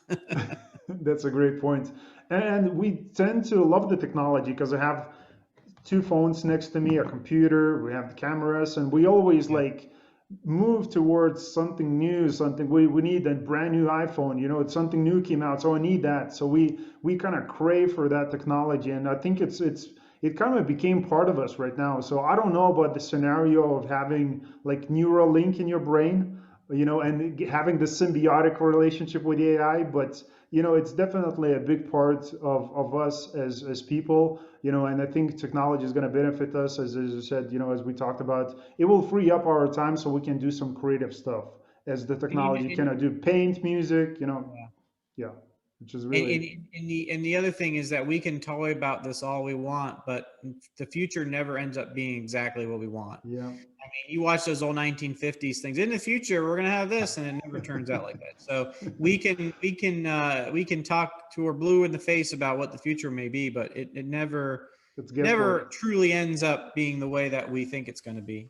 Exactly, indeed. So do you believe, again, talking about the hobby, as I mentioned, there's a lot of astrophotographers right now during these times are, starting this hobby, and I'm talking with a few people and they're saying that the shelves are empty, which again is a good sign. Part of that means that the manufacturing, because of the COVID, is probably not doing, their own shipping, and they're having their own problems with manufacturing. But I think there's a lot of people, started astrophotography when the COVID started. So, and do you believe that astrophotography is probably a piece that people should pursue, or do you think that visual observation should be important. And let me just tell you a quick story, because I spoke with a guy who lives in Australia, and he does visual variable star observations.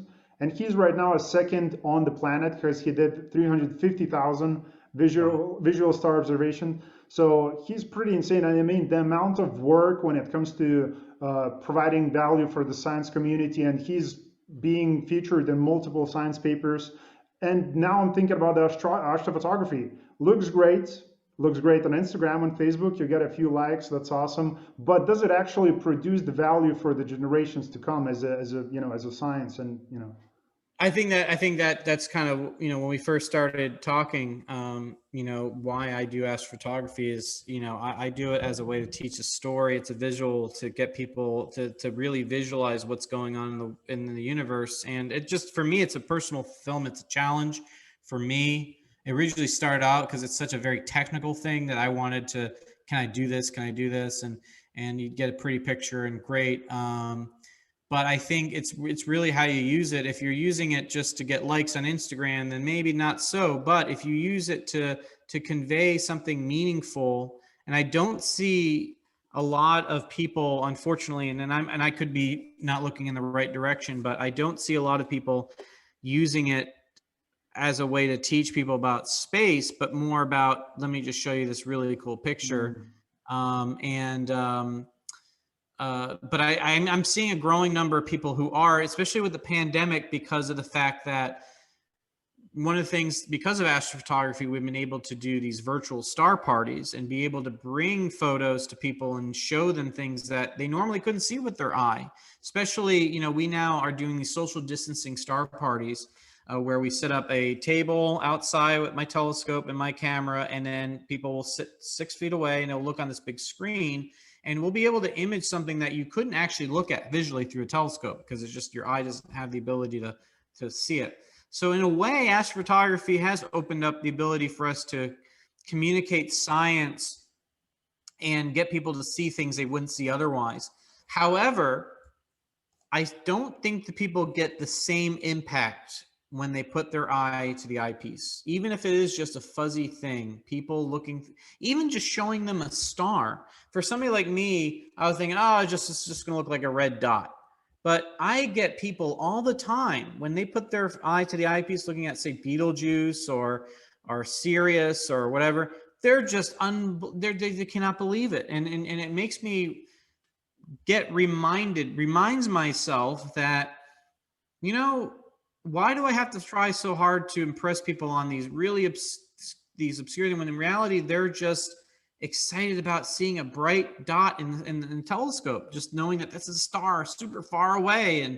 And I think that, I hate to say it though, but I still get more of an impact for people looking through the telescope than showing them on a screen, because there's a part of our human psyche that needs to touch, smell, taste, and put your eye, grab and I usually tell people don't grab the telescope, but there's just something about it. And, I'm looking forward to when we can get back to that time where we can get more and more people to look through a telescope, and we got to adapt with the times, right? This is the next best thing we can do with our current limitations.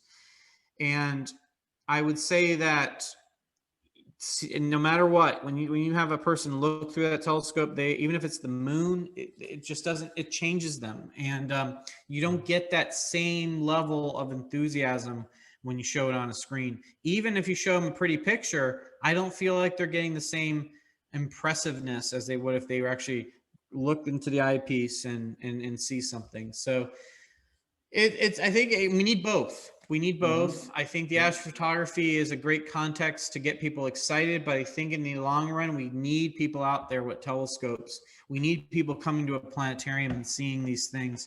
I think, for the longest time, I used to be worried about VR, virtual reality, destroying the planetarium field. But instead, because of COVID, it actually reminds me that people want to get out and do things. It's just, they can put some goggles on and go out, which is great.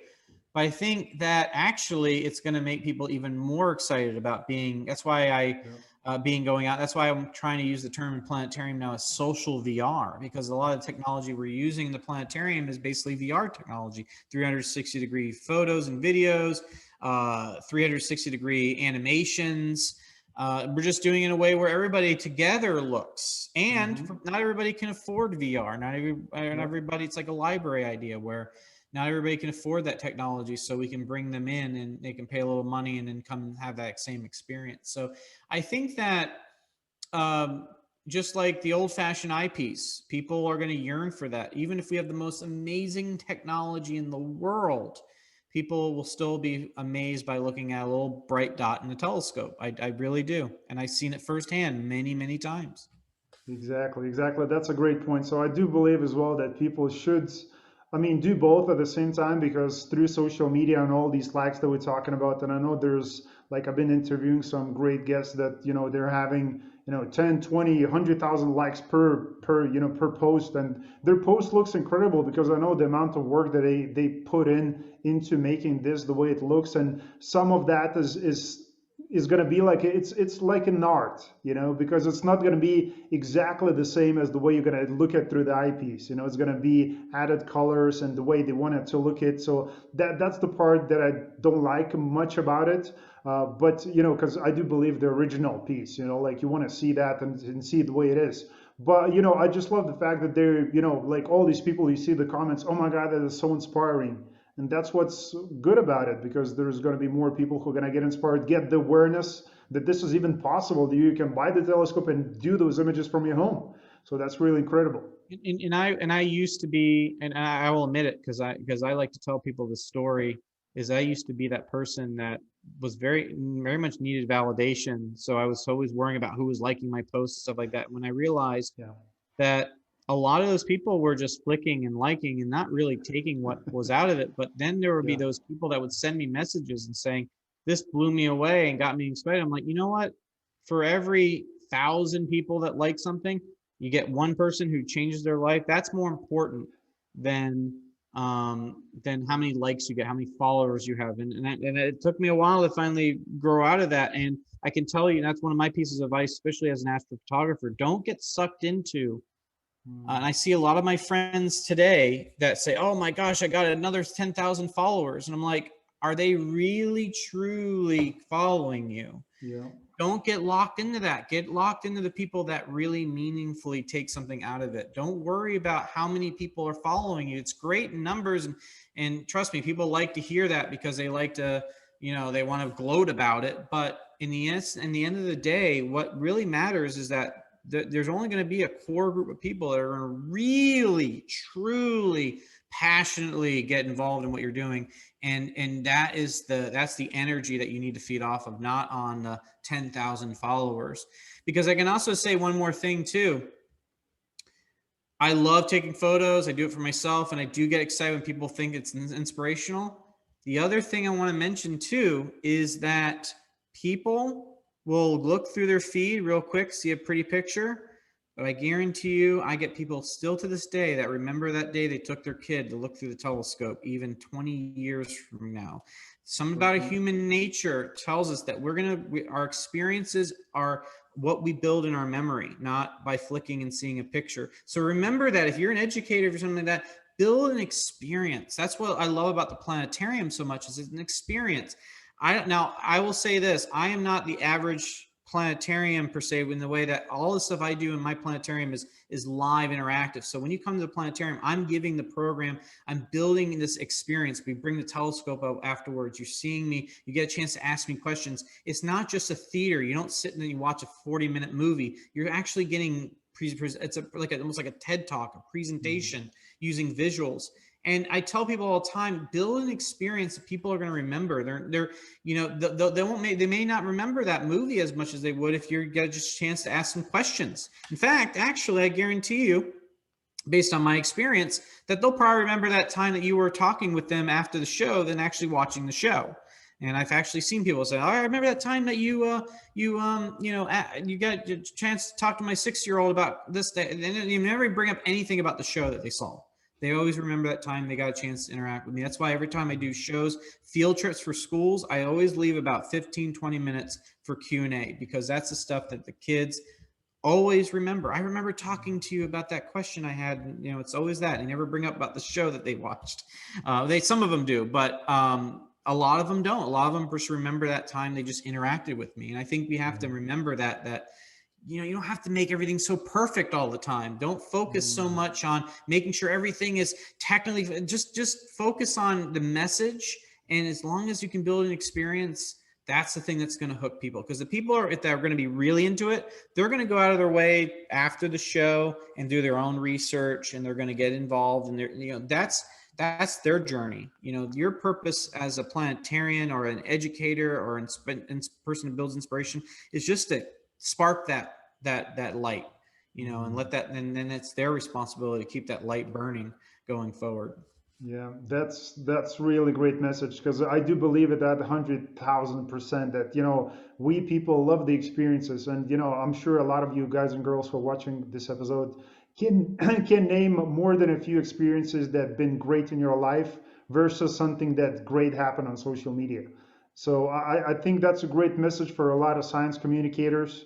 As I said, if you can to continue to build those experiences, like as I mentioned, VR, like not long ago had a couple of guests, Javad and Jason. They're actually from Canada, and they're working on some really incredible VR technology that will benefit, you know, more of the analog missions and the way they conduct, you know, missions as well. So, you know, just giving more of that interaction and giving that the feel and building that experience. So I think, you know, through that, again, technology, you know, there will be, because kids love it. I'm pretty sure they love the VR technology. They're just like, put it on and let me do my thing, you know. So that's really awesome. The question that I wanted to ask you, coming back to astrophotography, I want to know NASA's astronomy picture of the day on the website. Which one was that? The solar eclipse? It was, well, I don't want to say like, oh, I've been featured more than once, but the solar eclipse was one of them. Several of my launch photographs have been featured on that, and a couple of my astro photos. So I've been featured a couple times on there, and it's always, it doesn't matter how many times you get picked. It's always exciting when you get that notification that you've been It's picked. NASA, yeah. The thing that I love about that site is it's so funny because that site has never changed since like it started. It still looks like it's from like 1990 something. But the thing I love about it is that you know, it really just everybody knows it, and it's a great way to get that message out. And I try to, when I submit stuff to a pod, I try to keep it relevant to what's going on in the world, you know, because I think that if I can if I could take a photo that's unique and it actually tells something that's a meaningful story, that's worth it to me. And I'm glad that they were able to take those photos and share it with the world.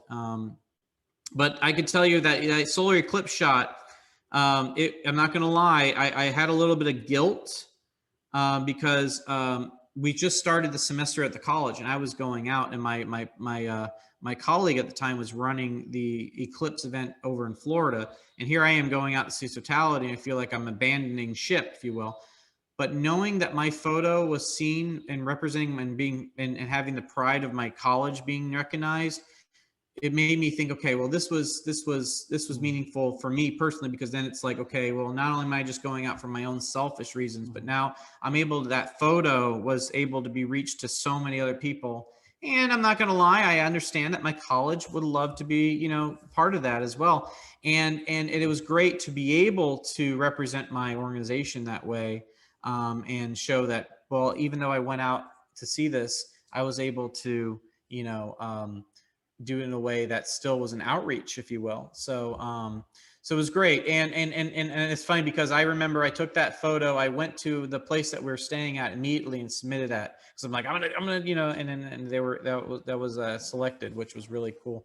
But, you know, I can tell you right now, when I took that photo, I wanted that photo to represent exactly what I was seeing with my eyes. A lot of people hyper process their shots, and it looks too fake. I wanted something that, and a lot of people, when I submitted that photo, they comment and saying, that's exactly what I saw with my eyes. And I wanted that to be a motivator to people to say, hey,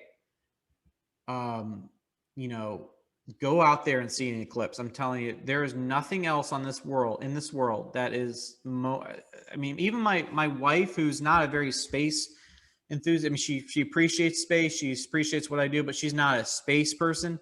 Mhm. She says that was the most jaw-dropping thing she's seen. So there's just something about an eclipse. For those that are listening and watching this, you got to go see an eclipse. And you know, 2024, if you're in the United States, there's going to be another one. If you're in South America, there's another one coming up.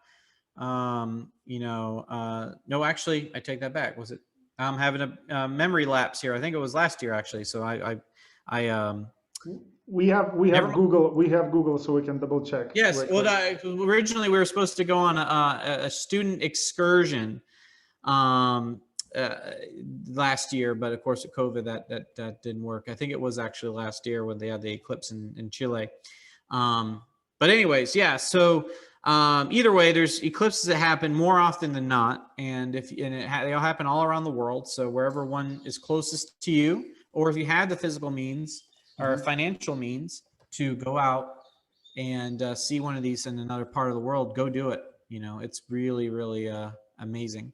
So, yeah, it was a truly amazing. It's just truly out of this world experience, and there's just nothing else like it. And the fact that we're the only planet that could actually experience something like Mhm. that in our solar system is another tribute to why Earth is so amazing. Exactly, exactly. That is really awesome. I never seen it myself, but it has to be on a bucket list for sure.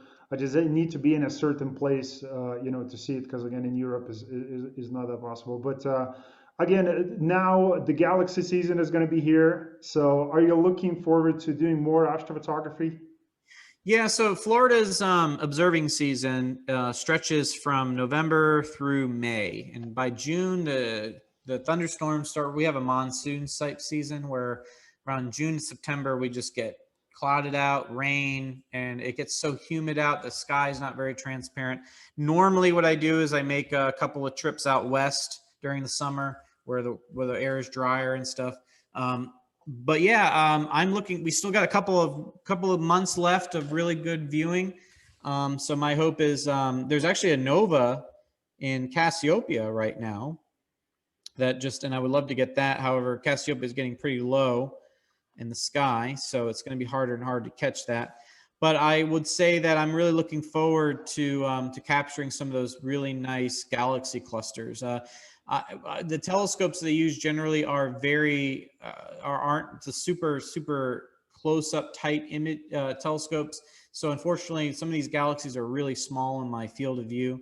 Mhm. So, but I actually really love to capture galaxy clusters like the Mercurian's chain and the Draco cluster and stuff, because I think it's really cool to see not only one galaxy in a shot, but Yeah. 7, 8, 9, 10 galaxies, and each one of these galaxies may have hundreds of billions of stars and trillions of planets, and it just when you convey that to people, that it's hard to imagine. You know, it's just hard to imagine. So. Yeah, for sure, for sure. So, yeah, even though I've seen some great photos on your Instagram, like separate galaxies, just like triangle galaxy and things like that, I do believe that seeing the cluster is just something about that, where you see galaxies that are, you know, light years in diameter, and they're just, you know, like a couple of you know, them sitting there. It's pretty incredible that, you know, you can capture that with a telescope. So, you know, part of that, again, just continuing to communicate the science and astronomy to the people, like Florida Astronomical Society, you're part of that observing chair, you know, serving there as well. So can you talk about future events that people can be part of, they can attend, or it's going to be online only for this year? Anything coming up? Yeah, I mean, we're still doing our virtual star parties. There's lots of other people doing star parties as well. You know, with COVID and everything, it's hard to really plan out for the future. There's actually one star party I was going to be attending in Montana that, unfortunately, I think just recently got canceled because they're not sure whether or not the you know, COVID restrictions will be you know, will be. So it is a very tough time to plan these kind of things because you don't really know what the future lies. And I don't even know when technically we're going to be reopened at the planetarium to start holding these big events. But I know Yuri's Night is another big one in April, and I think it's going to be virtual. Right now, the city of one of my friends is trying to put together a in-person event, but we'll see how that works. So it's I think it's going to be a transition year. Astronomical events wise, there's a couple, I think there's a lunar eclipse actually later this year. But of course, Jupiter and Saturn will be up again in the summer and fall. So planets will start to emerge again. But our next really, really exciting event astronomically, in my opinion, is the annular solar eclipse in 2023. That's going to go through the American Southwest. And then of course the solar eclipse after that in 2024. So I like to think that by that time we'll get through all of this COVID stuff and I think. But the other thing is not non-astronomical related, of course, being that we're here in Florida. We're going to start seeing the test demos and stuff for the Space Launch System for the Artemis mission. So I think in another year or so we're going to really ramp up and start seeing that stuff unfold, which will be really exciting. But we're going to continue the virtual star parties. We're still going to, like, again, me and my buddy, at least through May, we're going to continue on as best as we can. Yeah, I think we'll just have to keep an eye out and see how things go. But yeah, so I mean, thankfully we had the Jupiter-Saturn conjunction last year, which was really amazing. And we're not really going to have that kind of spectacle this year, but somebody who missed it, don't worry, you can catch it, another one like in 400 or 800 years. Exactly right. Well, I missed out on the Jupiter, or not, the Venus transit. Last Venus transit, they said it was last one in 250 something years, right? And it was cloudy. It's like, oh great, I'll just have to figure out a way to become immortal, and then I can see you next time. But, no biggie. Got it. So look, the last question, because I heard somebody knocking on door, I think, and they'll unfortunately I was like, what this guy is doing to you, 2 hours, come on. So no, I really appreciate you, Derek. I mean, the time today, and thank you for, it's been a big pleasure to talk with you today. I mean, the amount of knowledge, and I mean, the inspiration that you have, and the fact that you continue to inspire and ignite, more people, and you communicate the science in a really great way, and, very eloquently. So I really appreciate what you do, and the way you serve communities. So it's really great. But the last question that I wanted to ask you is about your personal footprint or the legacy. What are you planning to leave behind you?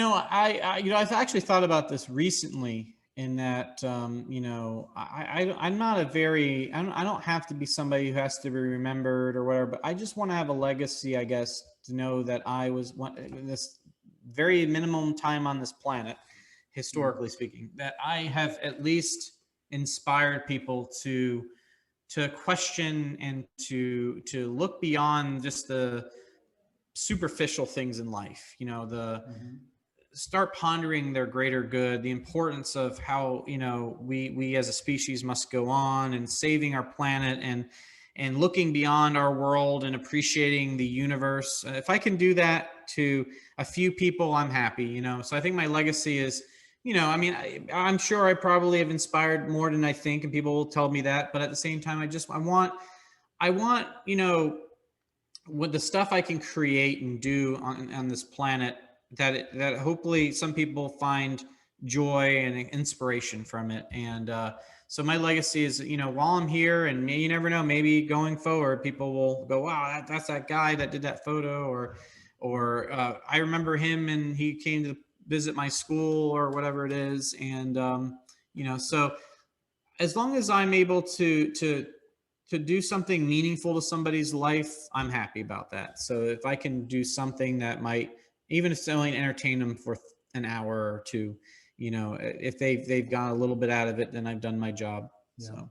Oh, it's for sure. For this episode, it was more than an entertainment, for sure. I mean, I'm pretty sure for a lot of people who watch or listen in this experience, it's been out of this world, for sure. Because I mean, everything that we talked about, like there's a lot of different moving pieces in the science community, and again in astronomy, in the space science, there's a lot of different things that we still are working on, and there's a lot of brand new discoveries that we will uncover, moving years from now. And I think just inspiring one person at a time, and that's just exactly what you do. Probably more than one, because it's not going to be all these people. They're not going to just dump you, emails and say, "Oh my God, Derek, you inspired me so much." A lot of that is not happening, but I'm pretty sure you already, inspired thousands or probably even more people throughout your career, and you continue to do so. So it's really fascinating because we need so many more people just like you.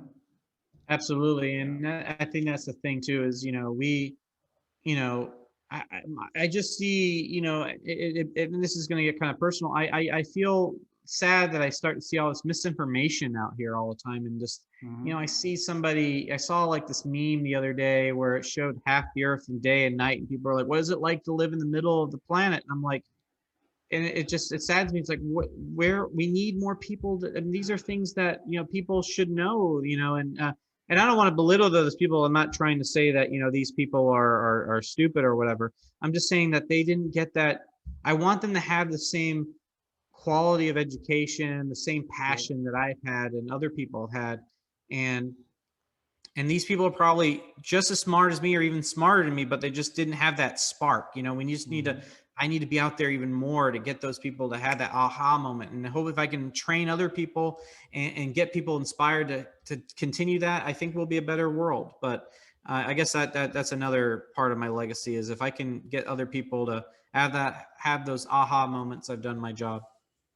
Perfect, perfect. Awesome, awesome, awesome. So again, greatly appreciate you coming on today and sharing all this valuable information. So I hope, guys and girls, you took it away. If you missed something, make sure to go and rewatch the episode, and because there's been a lot of great pieces, and especially when it comes to just getting inspired about space. Again, more of that inspiration you're going to find on the links that is going to be included in the show notes: Facebook, Instagram, YouTube, website, and so much more. Again, I love the personal Instagram page with all the fossils and the sign. It just makes so much more fun for me personally. So look, guys, before we're gonna go, last thing that I want to ask you: if you shared this episode to your friends, and as you always know, it's not because of the subscribers. We need more people to get involved in a science community, and again to pursue space exploration, just the science in space, as the career as well, because as I said before, we need so many more people to join the ranks, and so we can propel us faster into this scenario of living in different planets, and having sustainable living, and so it's going to be a great bright future if we just come together and understand how space is important. And I think Derek communicated us that message to us really great today, so appreciate it. So guys, again, thank you. No Oh, worries. I was just saying, it's my pleasure to be a part of this. It's always fun to talk to great people and to inspire, and always pleasure to help out. Awesome, awesome, awesome. So again, I thank you for your time, and guys and girls, as always, I'll see you in the next episode. And until then, don't forget to keep exploring.